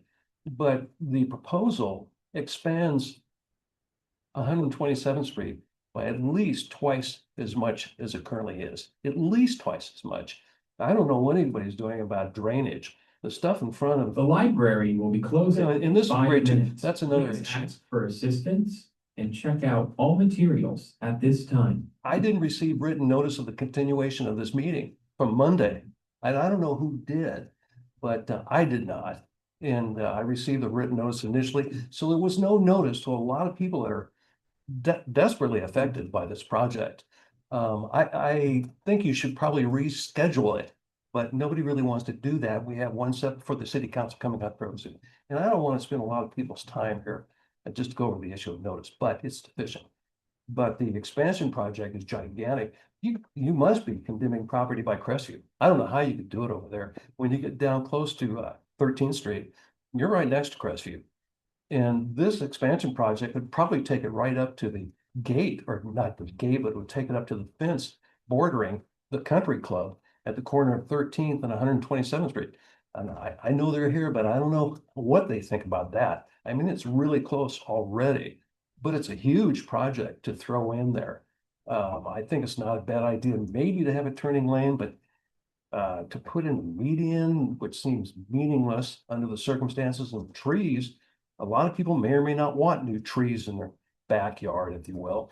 They already have trees that are planted in most of the properties on either side of 127th Street. There's one homeowner that approached me, and he's very concerned that they might be condemning property that he has that's right next to 127th Street. And he put a lot of money in trees and various parts of his yard already. And he's right across the street from this thing too. He's close. And he voiced his concerns to me. He's out of town today. But and he didn't have any idea this was going to happen today either. There's a public notice.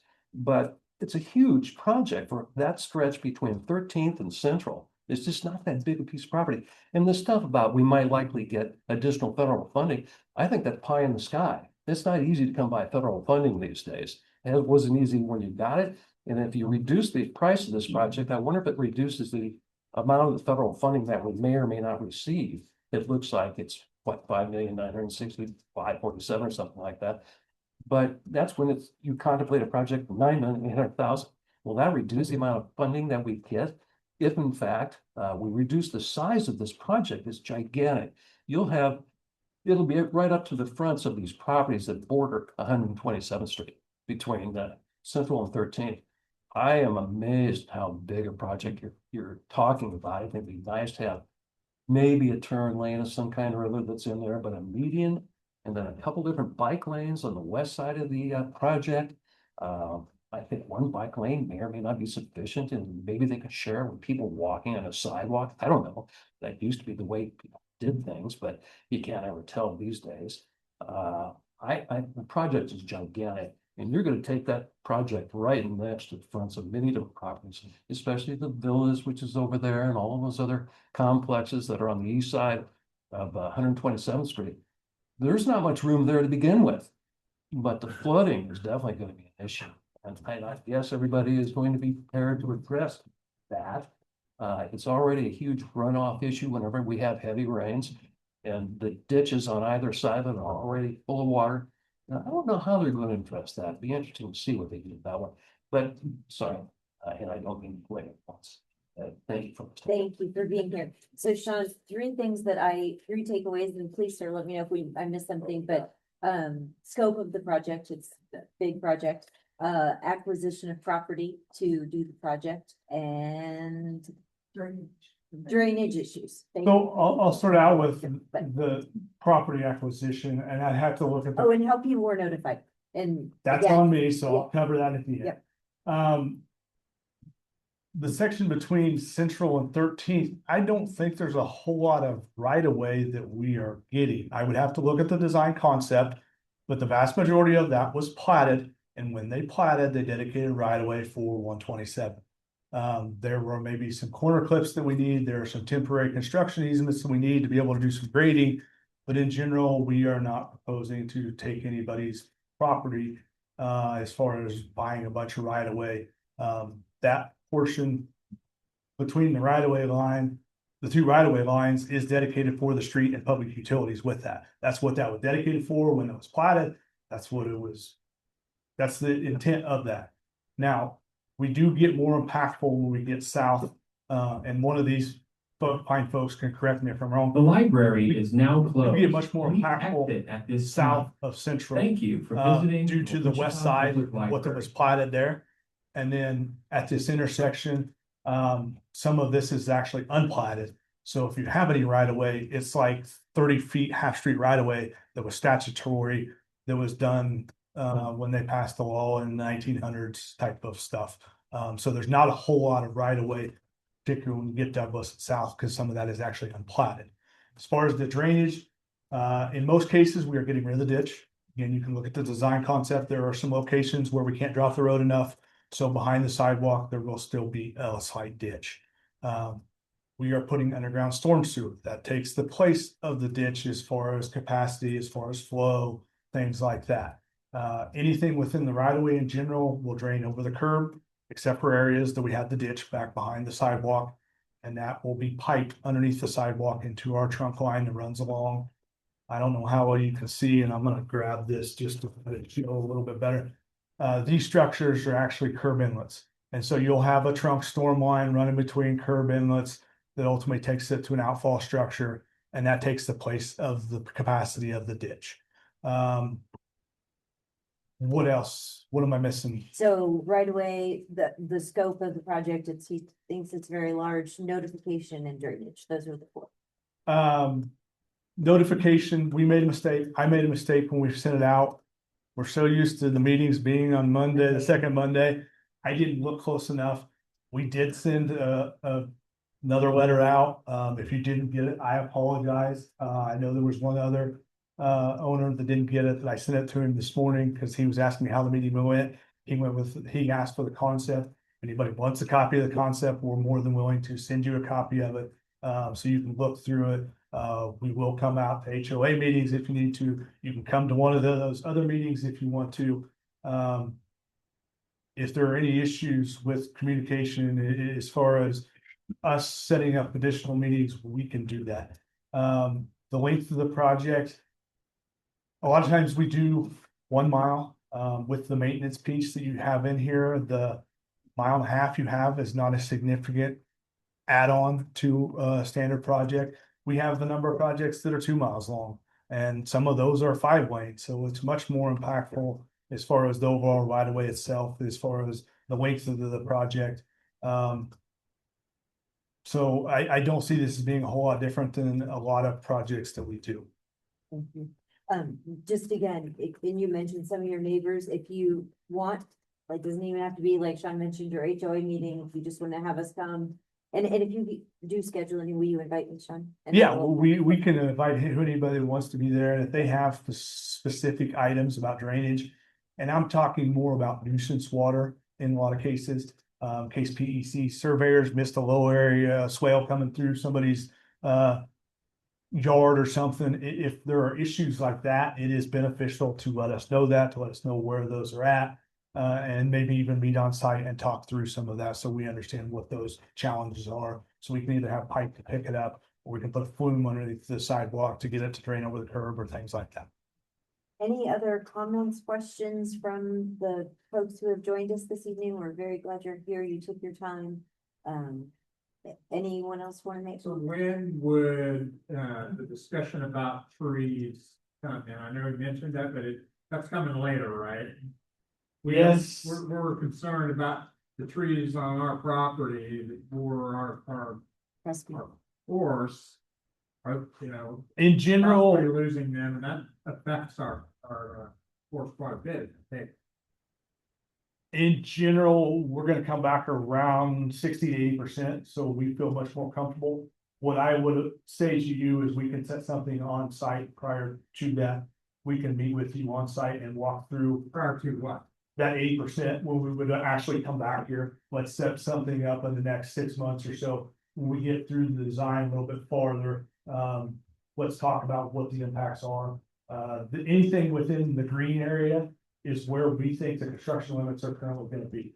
So there is going to potentially be impact within that green area. What those are is something we need to get farther in the design to actually figure out whether that means we're trimming a tree or whether that means we have to stay a tree out. It's on that green area primarily focused within the existing public right. Correct. Correct. Yeah. Correct. Again, at this intersection, we're taking corner clips and stuff. You can see the green area. If you actually look real close, or you go back and look at the plot that's on the back, there's a line in here that shows where the property line is. It's this right here. So you can see we're going onto private property in this location, and that is shown throughout the corridor. So you can see how impactful we are going behind the right of way where those locations are actually at. And I have Mr. Johnson's contact information, so I can help connect you if you need it. But Sean, your cards are in the back, is that correct? I can give him one, but he also should have it on the notification if he got it. Okay. And if not, just let me know at any time. Any other questions, comments from folks who've joined us this evening? Thank you. Thank you for graciously sharing your time. We're going to bring it back to the District Advisory Board. Does anyone have any additional questions for Sean or his wonderful team or comments? I have one question. You said the length of the project is 17 months? I said 18. 18? Okay. And then will there be any road closures? Like, will it be completely closed off or will there be one? Are you anticipating one lane? One lane of traffic in one direction. And if somebody has thoughts about what that should be, we're open to hear that. In general, we are trying to bring people into town. People don't want to wake up early to be able to get to where they're going, which is typically in closer to town.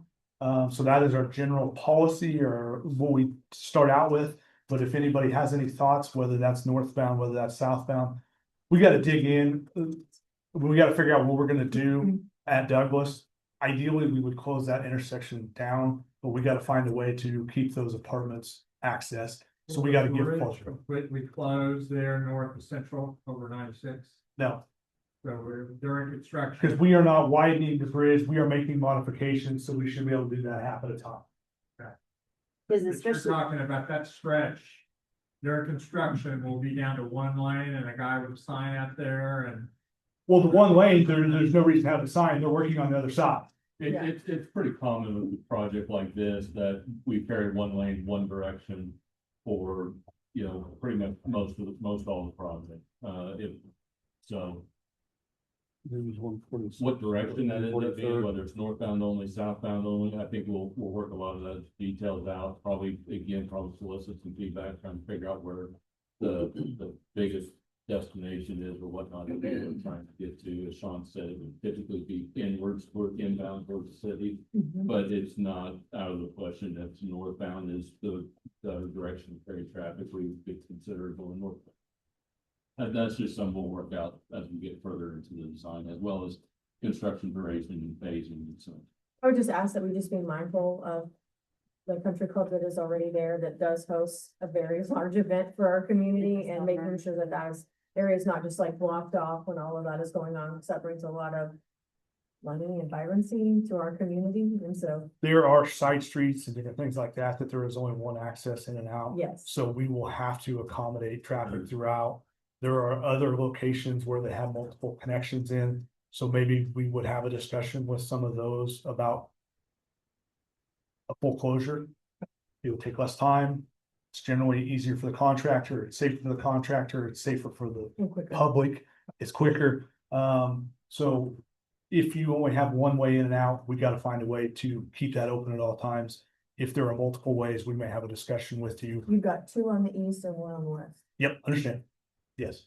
and construction won't start till 2028, but that'll go like that. So Right. just make sure we're staying connected Right. along Yep. the line. So that, especially like for large tournaments that you host, what we can You know, do. we have 50,000 people. Yeah. Come to that place for that tournament, so. And we can put extra specs into the contractor to build it that says, you know, you can have it one lane, one direction for a certain period of time, but by this date or whatnot, it needs to be two-way traffic again from either Yeah. one direction or the other. So we've done That's that the in one I projects was a lot. asking. It's just, Be we've got to mindful get of. further into it here to kind of really evaluate. We brought How the we- conversation, we discussed all this with you. Yeah, that's Absolutely. wonderful. Yes. Yep.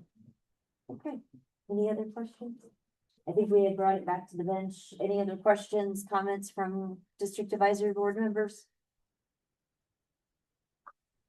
Anybody willing to move forward? We need a recommended action. We're actually voting on this.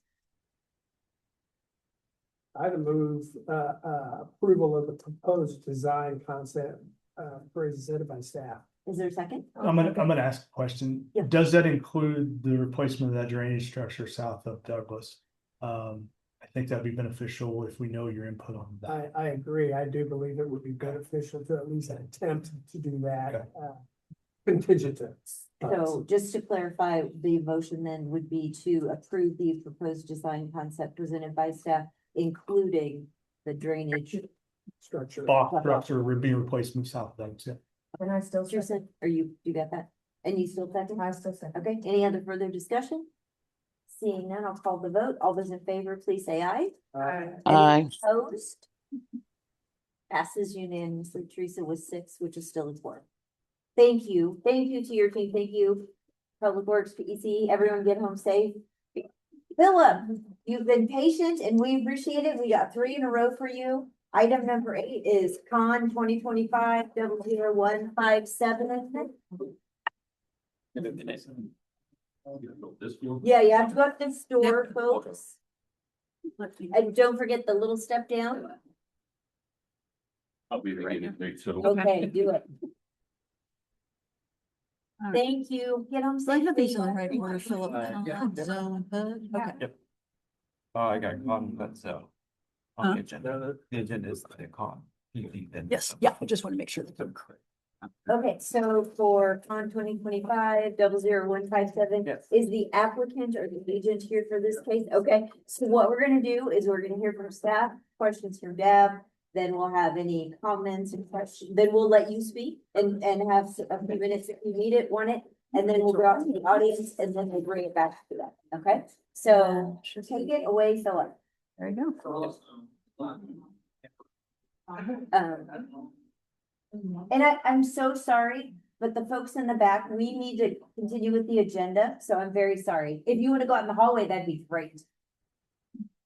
All right. Yes, good evening. My name is Philip Ziebenbergen with the Metropolitan Area Planning Department. The new city manager missed the best part of the show, but that's okay. He'll come to our facility at some point. He's got to walk across the street. Tonight we do have 3 items. The very first one is conditional use 2025-157. It is a conditional use request for a short-term rental. The very first part, let me back up a little bit. It's located at 6845 East 14th Street North, which is north of 13th Street, about a quarter mile east of Woodlawn. Is in single-family residential. The first majority of the staff report goes into kind of the background and understanding of the regulations about short-term rentals, how we got here with the city review when things were established. Brief overview of why one's required here to zone single-family residential. I believe it is currently operating a short-term rental that is non-owner occupied. That's an important piece because a non-owner occupied short-term rental in the SF5 district requires the zoning action and not just a license. And so he started with an administrative permit, which is what all of them start with. There's a notification period. There's an opportunity for property owners that either touch or are across the street from the property to protest the administrative permit. If more than 50% of those property owners that abut or across the street protest during the administrative permit time, then the administrative permit is denied and the property owner has to come through a conditional use process through the planning commission if they wish to continue moving on with possibly using the site as a short-term rental. So that's how we got here. That's essentially all of page 1 is their administrative permit was sufficiently protested and they chose to continue the process as a conditional use. So that's why we're here. This will be going to planning commission tomorrow. So your feedback will be presented to the planning commission as well tomorrow. Okay, so it hasn't gone to planning commission up tomorrow. Correct. Okay. Overall, there's not a lot of guidance in our comprehensive plan. We are working through a comprehensive plan update. I believe this year is when it starts, so that'll be good to get some new information because in 2015, when the comp plan was created or updated, I don't think short-term rentals were really a big thing back then. The area surrounding it, as you can see, is all residential. It's all single-family SF5 with single-family homes. You can access the site from 14th Street or North Stratford. The comp plan identifies the site as appropriate for residential. This is one of those things where it kind of just depends on who you ask, but basically the guidance and the way in which the city has worked with short-term rentals, they are deemed as residential uses. So based on that, staff finds that it's in conformance with the comprehensive plan. It is in the Wichita Places for People plan area, which is the established central area, kind of the 3-mile ring in the inner part of Wichita. And it encourages infill and redevelopment that is contextual to the environment, again, being a residential area and a use within the residential. A lot of conversation goes on with short-term rentals being essentially hotels in people's homes. One key difference is you have one set of transient folks versus possibly, 100 or so that would be in a hotel. So maybe there's an argument for it still being a residential use. Overall, the staff recommendation is for approval. Again, the reason that it's here is because of the neighbor input, and so it's going through a new process. After the planning commission tomorrow, a new protest period will start because it is a conditional use now. I've had conversations with a couple of the residents to inform them of this process, and essentially that is a new process to go. So again, overall staff is recommending approval. And with that, I can stand for any questions that you guys might have for me. And I just want to state for the record, I have not had ex parte communication with residents regarding this, nor have I had ex parte communications with the applicant or the agent. I'm embarrassed to admit, I do think that I received an email from a resident on this, but in the last 2 days, because of the special meeting, I've received like several hundred emails. So I was just looking to see if I could find it, but I know I haven't spoken. So, questions for Philip at this time from the district advisory board? I have one, what's the notification area on the initial process that the applicant? Yes, so let me go back up to the aerial map. That's the easiest one to look at. It's the properties that directly touch Thanks, Sean. and are across the street from the property. And so the ones that touch are the easy ones. That's this one and one. Across the street, what we do is we extend the property line. And since it matches the corner here, this one's considered across the street. This one, obviously these two. But if we extend this property line here, it runs directly into this one. So this one here is not considered across the street. That being said, that was a notification for the administrative permit. Which was denied. Correct. Due Due to neighbors. concern. correct. Okay. When it comes to the conditional use, they have to follow the state statute requirements for a zoning item going to a public hearing. And so part of the requirements to continue on with the conditional use is they provide us with a revised ownership list that is a 200-foot radius. So now we're working off of a 200-foot radius notification, and the protest area is for the conditional use, which again follows state statute, which is also a 200-foot radius.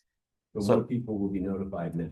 Yes, more people were notified and there are more eligible properties for protesting. But, so then it needs, what would be, so then it would go to a super majority if enough people protested it?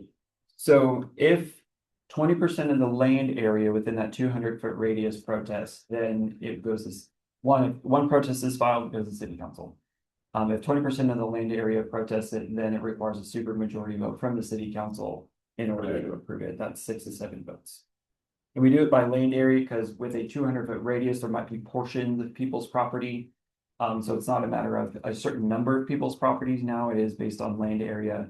We of course negate the street rights of way, so we create a net area and we calculate, you know, if one person submits one and it's even a 1 square foot of their property, we don't have any. How many people got notified of this with the 200-foot? Off the top of my head, probably maybe Property payment. 10, because you've got 200 feet is not very large. Right. So, again, that's state statute, and then it's mirrored in the city code for a property of this size. 200 feet going to the east, it takes into account the street, and then you're probably not getting past. Of course, behind the properties to the east, you have the creek anyway. Going to the north, you probably got past the first house and maybe a little bit of the house behind him. So you're probably looking at the immediate properties and maybe kind of a little bit of the second tier properties in every direction. So maybe twice as many. Yeah, probably 8 to 14. Probably more like 10 to 14, I would say. How many protests did you get? During the administrative permit process, we received 4 valid and 1 invalid. What And makes the protest invalid?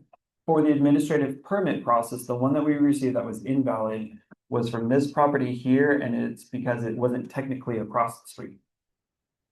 But as I explained, and I talked to one of the property owners, and I don't recall where he lives, but I explained to him that with this not the new process, but with the conditional use process, the protest period that follows the planning commission tomorrow, it's a 2-week protest period.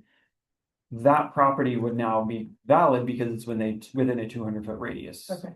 So essentially everything that's with the administrative permit is done. You know, that got us to here. So now we're in the conditional use process. And the protest area is a 200-foot radius. And I even explained exactly what I said is that property that was invalid, it was because it wasn't across the street for the administrative permit, but it is within a 200-foot radius. So if they do protest again, theirs would count. Is Grant free this evening? Okay, I found your email, so yeah, I'm glad you're here. You're gonna have your time in just a moment. So in generalization, I may be off, but you're saying 5 of the 8 initial people notified put in a protest, but only 4 were valid? Yes. Okay. Perfect, thanks. I have a question, so I'm sorry. And this may have happened before I got here, are there any other STRs in this? I don't believe there are any STRs in this neighborhood. I don't think so. Okay, I just, because I know what, I can't remember if I was here or not whenever all of that changed, so You were not. I missed that one. I was on the other side of that fund, so no, I did not miss that one. That's true. Overall, we have about 350 total applications citywide since it was approved in the end of 2023. Thank Not you. all of those were approved. The vast majority of them have been approved. But generally, we've received about 350 total applications in a year and a half. Thank you. Mostly Airbnb type. And there is short-term rental, which is Airbnb, VRBO. Questions? So for the applicant, do you want a few moments? Sure. Okay, how about we start with like 3? Is that okay? And if you need more, we'll give it to you. Yeah, Yep. that's more of a question. I Yep. guess. And if you can state your name and whatever address you want to use, if it's for your company or whatever, for the record. Yeah, my name's Eric Topham. I currently live in Firethorn at the moment, 12741 East 27th Court North. The property is 6845 East 14th Street. Just real quick, I was born in Wichita, lived here most of my life, grew up South Wichita, South City. I do love everything Wichita, especially the Starlight Drive-In. Yeah, awesome. I attended Wichita State, transferred to KU, got my degrees there, and I believe Wichita is Wichita. Yeah, that's awesome. So just to give you some context why I'm here today, my original intentions were to purchase the home with my husband, Alex. We purchased and closed on the home February 2024. We did a major remodel, while we maintained our other home and while the renovations were completed. And that cost about $100,000. Unfortunately, divorce entered the picture and I've been, paying on the home. And I've spent a total about $200,000 with the $100,000, just carrying the, let's see. So the other thing is my company, it did a big reorg this last June. So I got I was not laid off, but I have a temporary job until June of this year. I'm just trying to figure out, the plan was never to have it in short term. But that's why. Go ahead. I don't have any questions. Okay. Just want to add, I'm committed to being a good neighbor and a homeowner, by using a real estate professional management company, Emily Morgan, to ensure we always have quality guests at the home. I do envision moving back into the home at some point in the, relatively near future. Let's see what else. Once I kind of get some normalcy in my life, I will commit the financial resources necessary to ensure the home is well maintained and be an asset to the neighborhood that'll improve, the overall neighborhood. I have been a good neighbor for the last 2 years and hope to only improve it. I do know there's some other problem neighbors, and I don't tend to be that kind of neighbor with junk in the driveway and stuff. And that's all I have to say so far. So any questions or? Any questions for the applicant? I have a question. Sure. So just to clarify, you're gonna go through a third party to help you manage? Yeah, that's I believe a requirement of short-term rental. They have to have a contact that can reply to,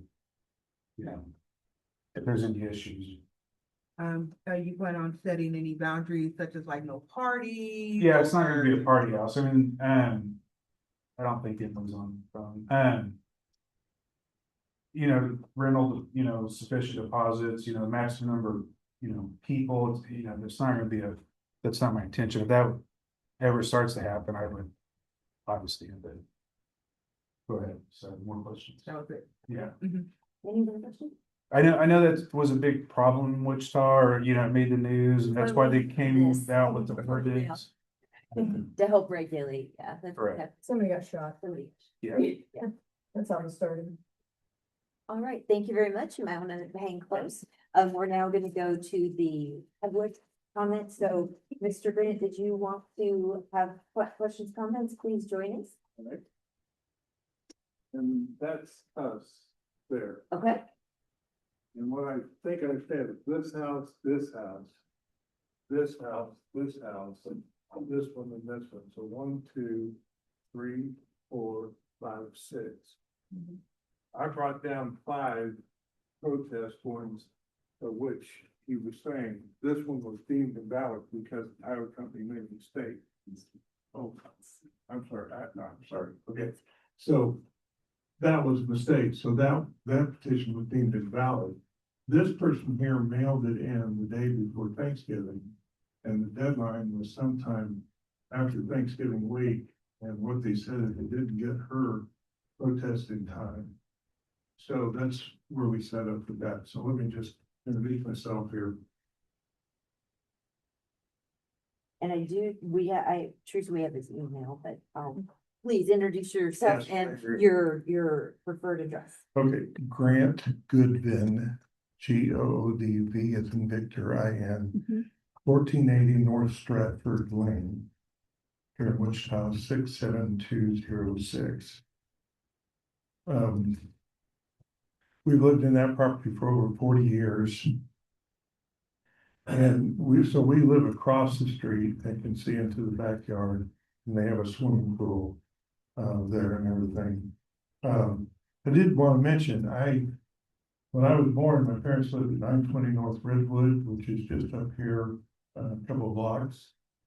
Then when I was 5, we moved to Patricia over here and lived there until my parents passed away in 2009. And we lived next door to Ford Rockwell, who was the city librarian, who is the namesake for this library. And it was a great time. Then we lived from 78 to 1983 at 6101 East 8th, and we would walk over here to this library.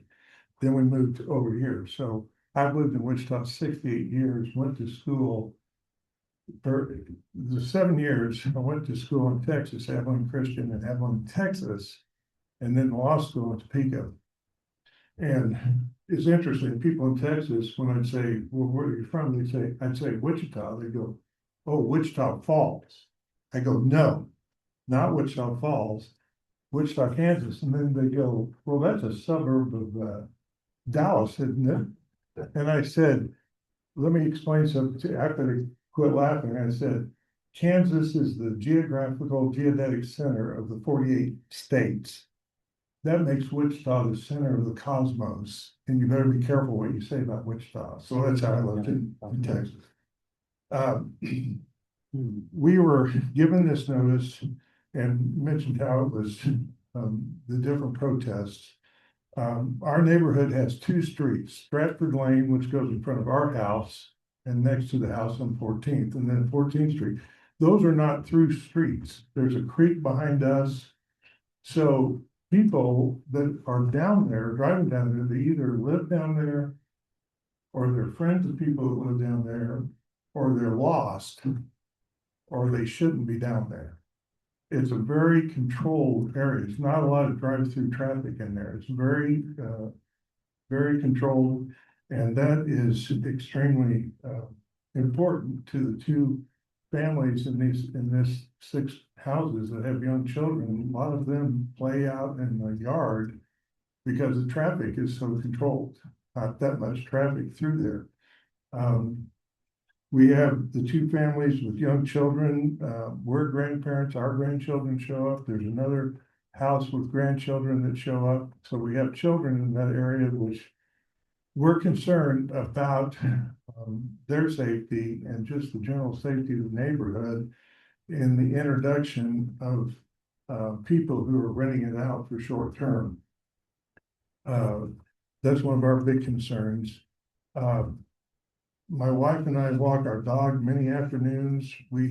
I can name the names of the people that live around there. We see a lot of them. My wife is kind of considered the grandmother of that neighborhood. There's a reason why we have residential neighborhoods, and they are separate from commercial. This zoning application would put a business smack dab in the center of our residential neighborhood. and that concerns us. Thank you, Mr. Grant. We've gone over a little bit. If you could Okay. maybe wrap up your I will. last thought. I would just want to repeat myself, our neighborhood, our position, my position is that our neighborhood will be diminished if this is approved. And that's what I wanted to say. Thank you very much for your attention. Yes, thank you for being here. We appreciate it. Thanks for being a trooper. Anyone else want to speak to this topic? Okay, seeing none, I am going to bring the discussion back to the district advisory board, and if we have questions for the applicant or Philip, they're both close by. But district advisory board, thoughts, discussion? Philip, do I understand this chart right, that if the owner lived in the home, that this would not be a conversation, we could do it in the home? Yes, if, On the bottom. oh, there it is. Okay. Yes, a owner occupied, and that means that they are there every time it's rented. That was part of the ordinance. An owner occupied short-term rental, all they need is a license. They need to come through the zoning measure to do it. Nor the application that was denied. Correct. So if it was owner occupied, that they live there and they, every time it's rented out, they are there, essentially on-site management. As a homeowner, all they would have to do is go get a license. So we would, you're correct, we would not be having this conversation. So what's the city's like punishment or policy for violating this?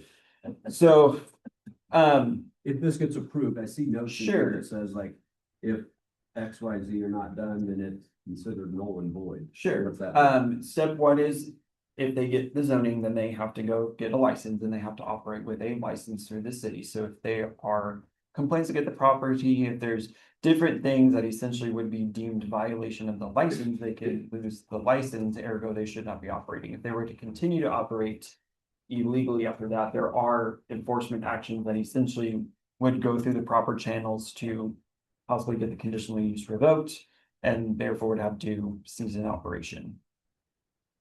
So if property owner goes through this conditional use process and the permit is denied, he could, after that fact, move into the home, get a license and operate it as an STD. Correct. Yeah. Okay. Any other further discussion, or are y'all ready to move the item? I'd like to add just a general comment that I think this is maybe being discussed out of place with the MOPC tomorrow. And I know that happens a lot, but with the amount of protests initially, I think the MAPC would, I guess it's the appointed position I'm in is to advise you. Obviously, there's a strong neighborhood thing. I think I would move that it be denied just based on neighbors' opinions. But I think I wish we knew what the MAPC said after reviewing this, but I know that happens. Yeah, it's sometimes the MIPC says, here's the dab. And I've talked about that with the Metropolitan Area Planning Department of, should there be more conformity where it always goes to one, like, yeah. But sometimes just because of scheduling, that can't happen, because they meet every 2 weeks, we meet once a month, and we don't want to delay potentially Sure, an no, hour. I get it, I know. Yeah. It's not a. somebody said Typically, they're not earlier- contentious conversations, so it's Yeah, you're right. this one. It's not a perfect system, right? So, Chris, was that your motion? I or would, you- yes, my motion would be to deny it based on the extent of neighbors' concerns and request to deny the initial process. Does he have a second? I would second that. Okay, any discussion? I would just like to say, every time that I'm present with a short-term rental case, the majority of the people that get the notice, they come in and say, we don't want this in our neighborhood. I understand, that things happened in the past, which brought us here to have it go through city ordinance, but at what point do we give these businesses a chance? If they're not going away, and this is not like, we got to the point where we feel there's too many car washes in District 2. So now we're denying them all. I can see that, but when do we allow some of these businesses to start operating in our district to see if they would be beneficial. If they are actually going to cause a nuisance. And I say that just being transparent, as a mother of 5, getting ready to be married, when we travel, we don't want to be in a hotel room, and we're not a nuisance. I can't speak for everyone, but I know other families who don't want to be in a hotel, and they want to be in a family-oriented neighborhood, and they want to be able to send their kids to the front yard to play. That's just me and the people I know. I'm not speaking for everyone. But when do we as a community start accepting these businesses? And for that reason, I'm going to not put my motion into deny. Okay. So we'll see where the votes lie. If it doesn't pass, then we do them in another motion.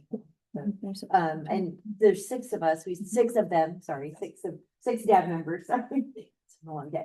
We'll see where the votes go. So I'll call the votes. So all in favor of denying this application, please say aye. Aye. So I'm gonna call it.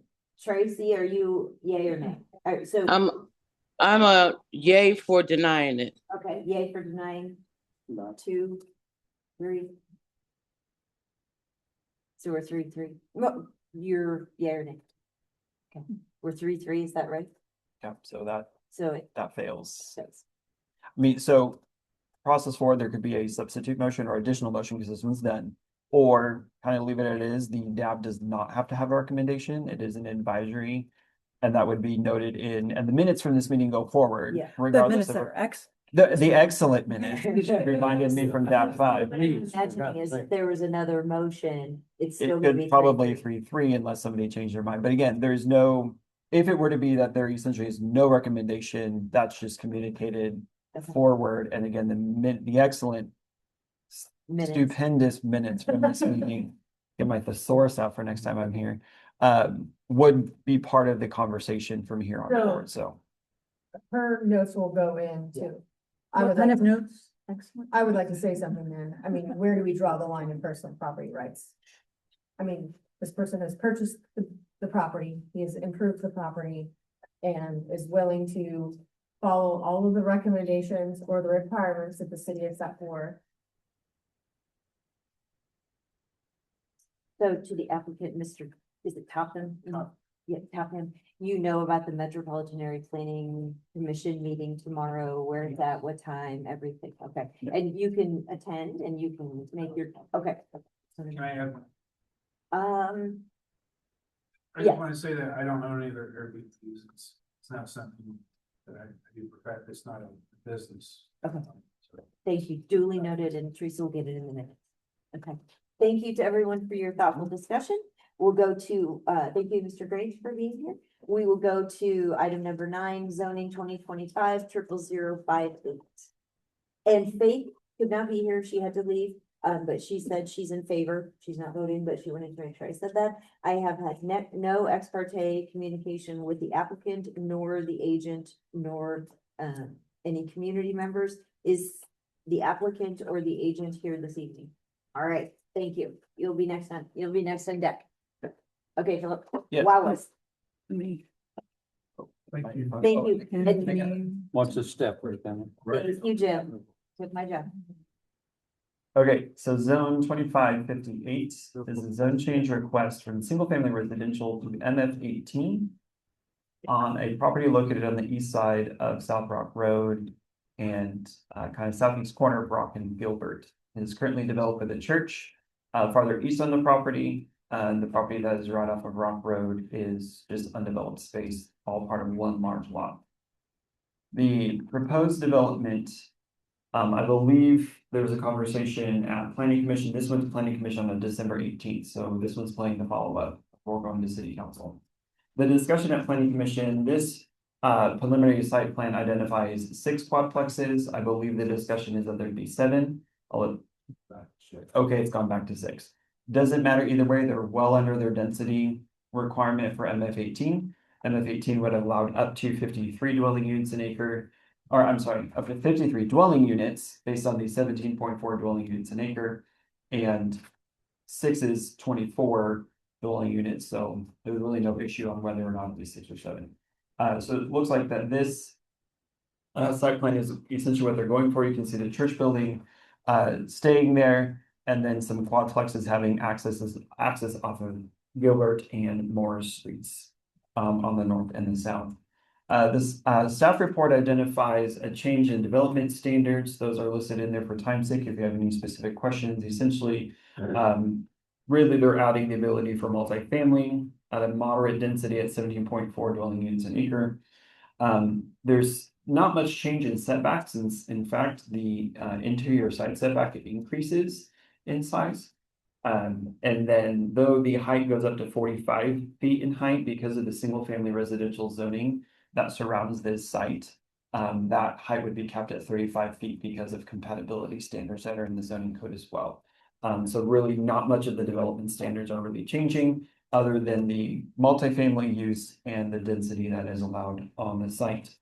Parking would be required at 1.25 to 1.75 spaces per dwelling unit, depending on if it's a 1-bedroom or 2-bedroom or larger. Each one of these, you can see there's like separate driveways. Parking P can be in garages.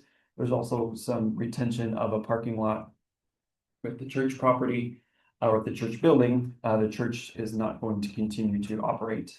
And so our understanding is that based on this, they're meeting their parking requirement. If their plans change and the orientation of these buildings and things change, they would just have to meet it with whatever they choose to develop within the zoning district. Screening and landscaping will apply. You have single family zoning on all sides except for Rock Road. Really where the screening standard applies is along the east side, which is, can't read that up there. I'm getting old. I have 1 month left in my 30s, guys. Getting bad. 1 month what? 1 month left in my 30s. Oh, the day you hit 40, you have to have longer arms. Yes. Not that I would know. No, just kidding. The screening applies on the east side of the property along whatever street that is. This one here, Eastmore Street. Even though it's a school across the street, it is SF5 zoning, and it's based on the zoning district. Landscaping also does apply.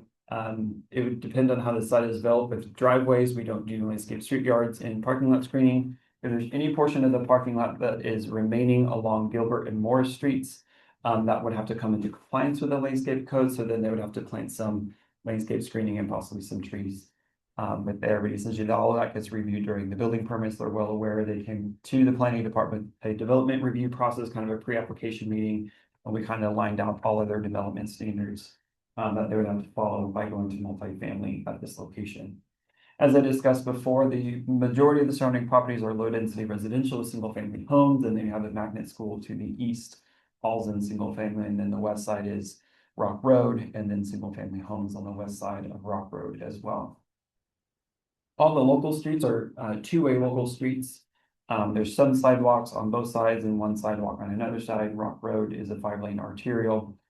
There's actually good access to the site just because there's multiple roads providing those access points as well. Conformance to the comprehensive plan. Let's talk about community facilities actually for a second. The site already has access to water and sewer, so it would just be a matter of possible extensions of a sewer line to make sure that they get their service lines to city standards and making sure that they're off the, not on a trunk line and things like that. Accessing the water in Gilbert and Morris is no big deal. They can tap off of that water. There has been some concerns communicated about stormwater drainage. They have been having conversations with stormwater engineering regarding, based on the amount of impervious surface they're looking to add, it does not look like they're required to have detention. All of this site drains down Gilbert or into the street network down towards the creek.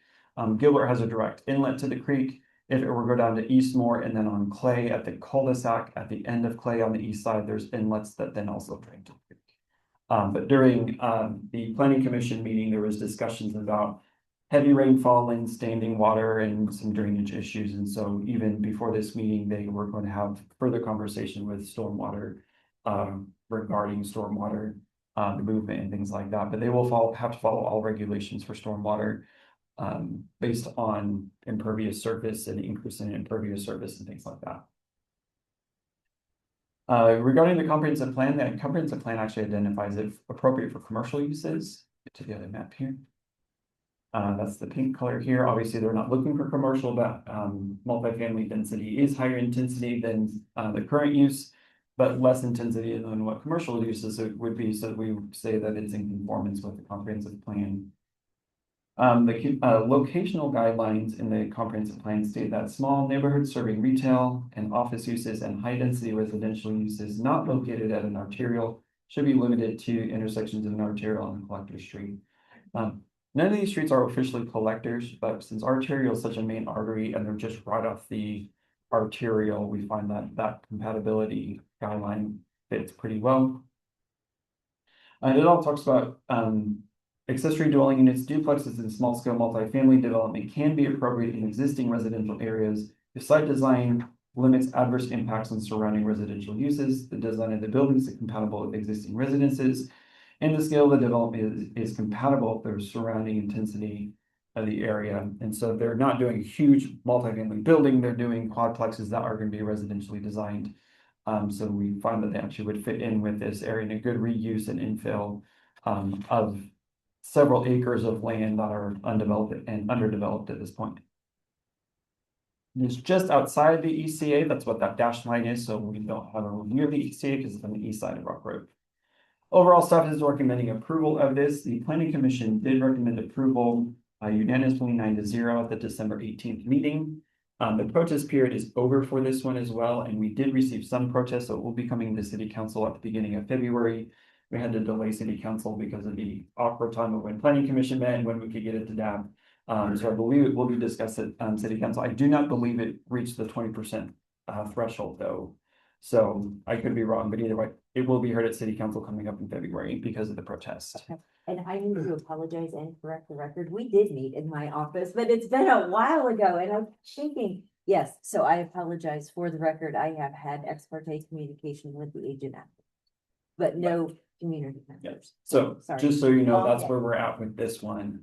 One of the concerns that Planning Commission was there's currently a congregation leasing or renting the church space. And essentially they are being relocated, unfortunately. And so one of the comments was from that church essentially wanting to continue to operate as a church, but they're not the property owner. And then there was a comment from a member of the community who lived across the street, and she was the one who talked about not only drainage, but then the magnet school has a lot of pickup and drop off traffic. They currently utilize the church parking lot for pickup and drop off. It's kind of a situation where it's not really this property owner's issue, it's the school issue, to where like it's been more of a, yeah, we're totally fine if you use our parking lot, but like the school technically can't use the parking lot in the future if this new property owner doesn't want to let them. And so like they've been having conversations with the school district, and I'll let the applicant elaborate on that as well. But there is just a lot of 2 times a day, lots of traffic coming through here with school pickup and drop off. That's the magnet school with the east. Correct. So that was also a concern raised at Planning Commission as well.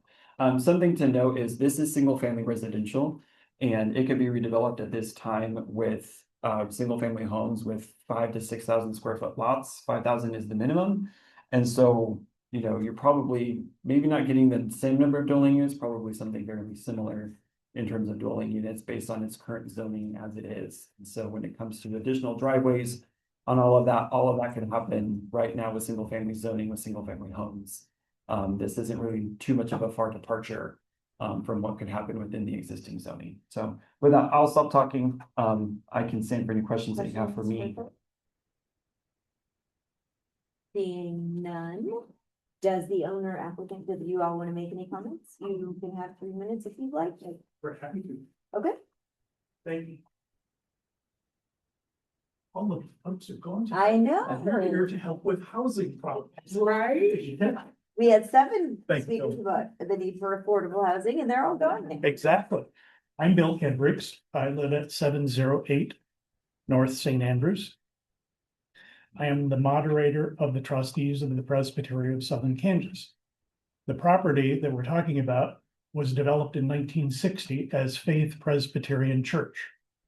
That congregation aged out and closed in 1995. Since that time, the building has been occupied by the Korean Presbyterian Church.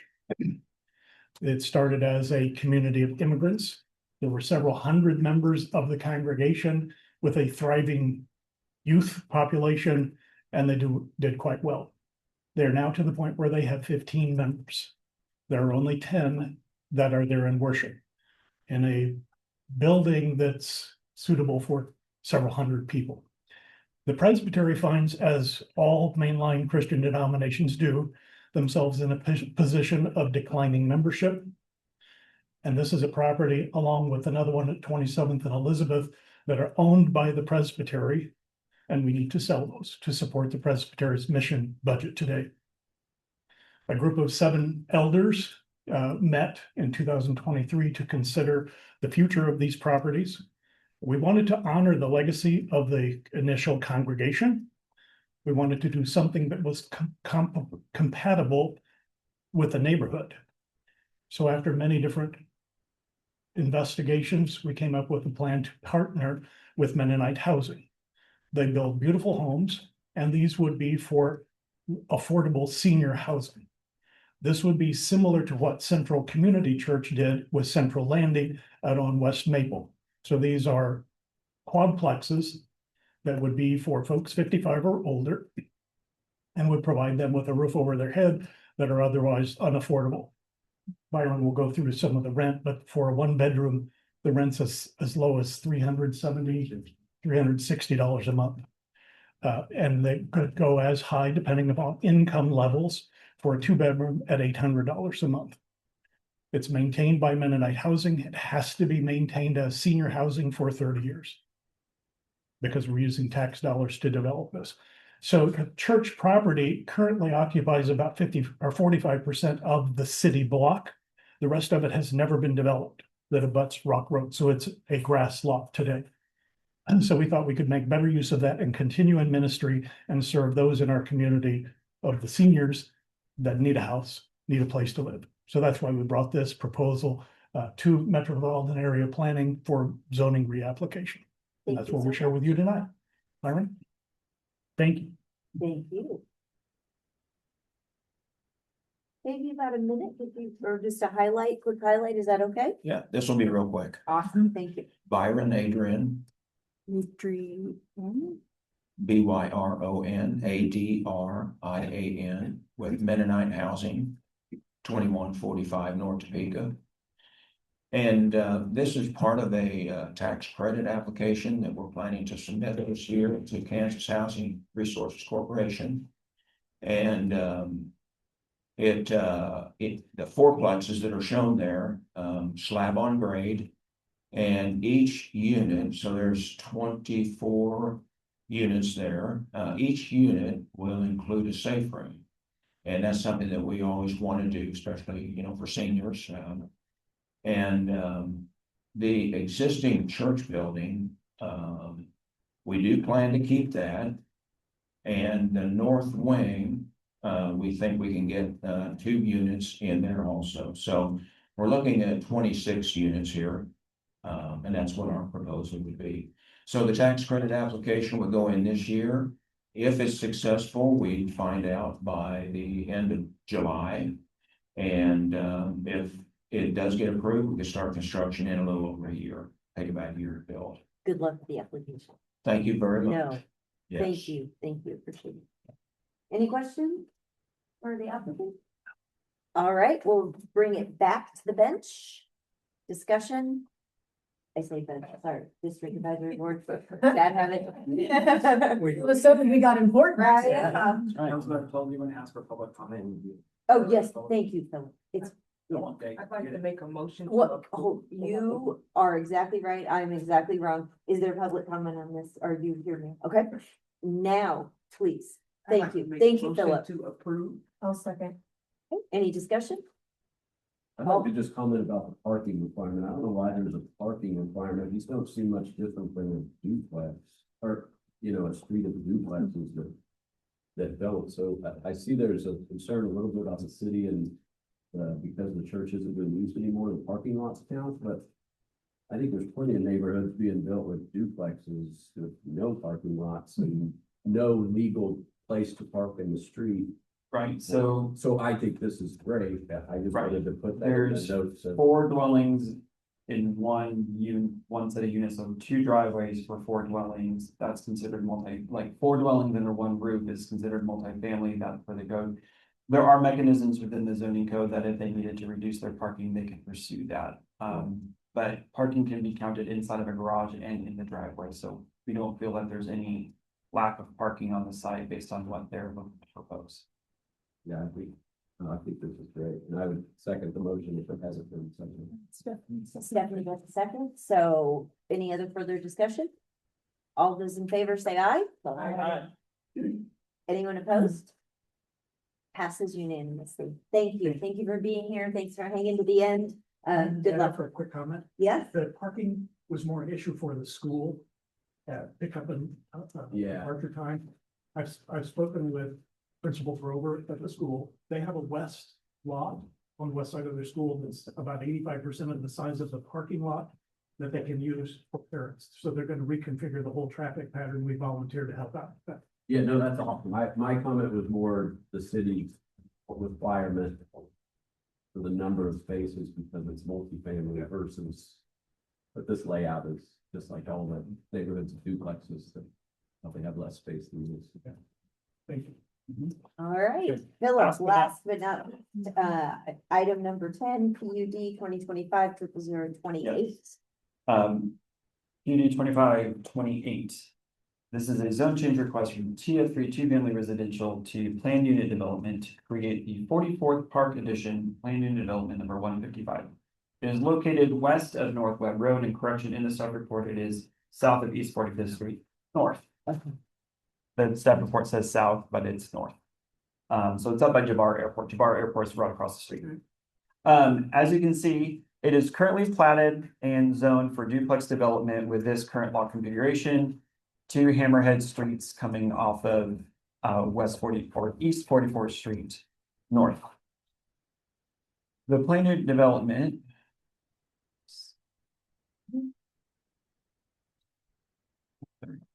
Okay.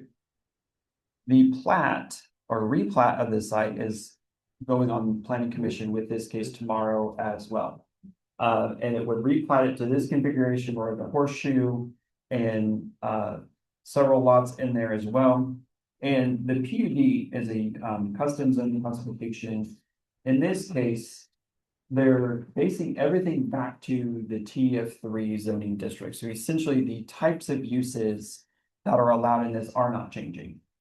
What it does allow for, and we've seen this in other parts of the city where this type of a PUD has been established, is it would eliminate a minimum lot width and a minimum lot area for a dwelling, because this is a different developer, but a previous developer who has done this in a couple parts of the city. They can start with a standard lot, and as development goes on, somebody could say, well, I actually want to have my own standalone home. And so they'll split the lot in half and they'll essentially take a duplex and separate it. So they have 2 smaller homes within 5 feet of each other that just don't share a wall. So they essentially take what would have been a duplex, but they split those dwellings apart from each other and just put them close to each other. And then they would do an actual lot split. And then people own their own lots and they're smaller than the standard size that the zoning code would require. And things like that. So this is a way to enable that to happen. It's been done. There's one at like 55th and Meridian, 135th and Kellogg is another example. Patio home type ones. Kind of where they're moving from minimum setback standards to like a distance requirement that has to meet fire code, like a minimum of 5 foot separation. If you have a separated dwelling, set of dwellings, they have to be at least 5 feet apart. What the PUD allows for is then them to be on their own individual lot that's smaller than the standard would require in the code. And that's where this PUD does that. So overall, that's the gist of this project. Parking is 1 per dwelling unit because they are duplexes or single family homes. Screening and landscaping do not apply because it's TF3 development and that type of development next to the residential zoning that is around it is not required. The character of the area is mostly residential. You've got residential properties to the south. You've got some undeveloped land or large lot land kind of to the west and to the north, and then across the street To the east is the north portion of the Jabbar Airport, like the far north portion of Jabbar Airport. So sorry. So sorry. I We're feel good. like cleared all the courts. I'm sorry. Thank you. I didn't hurt you, did I? Well, we'll talk later. Okay. Just keep the witness list. You can see on the zoning map here that the properties now are zone TF3. I believe the majority of them are actually built with single family homes. This subject site itself was actually zone 2 TF3 from SF5 in 2024. And so actually it was not that long ago that this DAB heard it and city council approved a zone change to TF3. And again, the uses are not changing. They're just modifying the ability to have different types of a dwelling unit situation.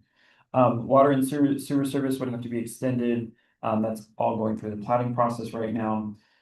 We find that it's in partial conformance with the comp plan, and that's just because the comp plan is calling for new employment, which is the dark brown. Obviously, with our comp plan update, we're gonna be looking at the use plan. It's starting to feel its age after about 8 years in use. And so, actually about 12 years in use. And so, it's only in partial conformance just because this is residential property and something calling for new employment. Obviously, there's this type of residential development already in the area, so it is compatible with nearby residential dwellings that are there already.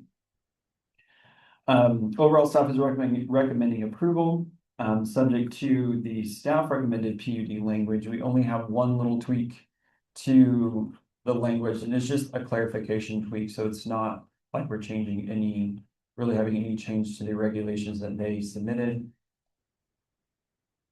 And here, it's the text that's in red here, and this general provision 3 is the one that talks about how individual lots can be split off with approved lot splits. Excuse me.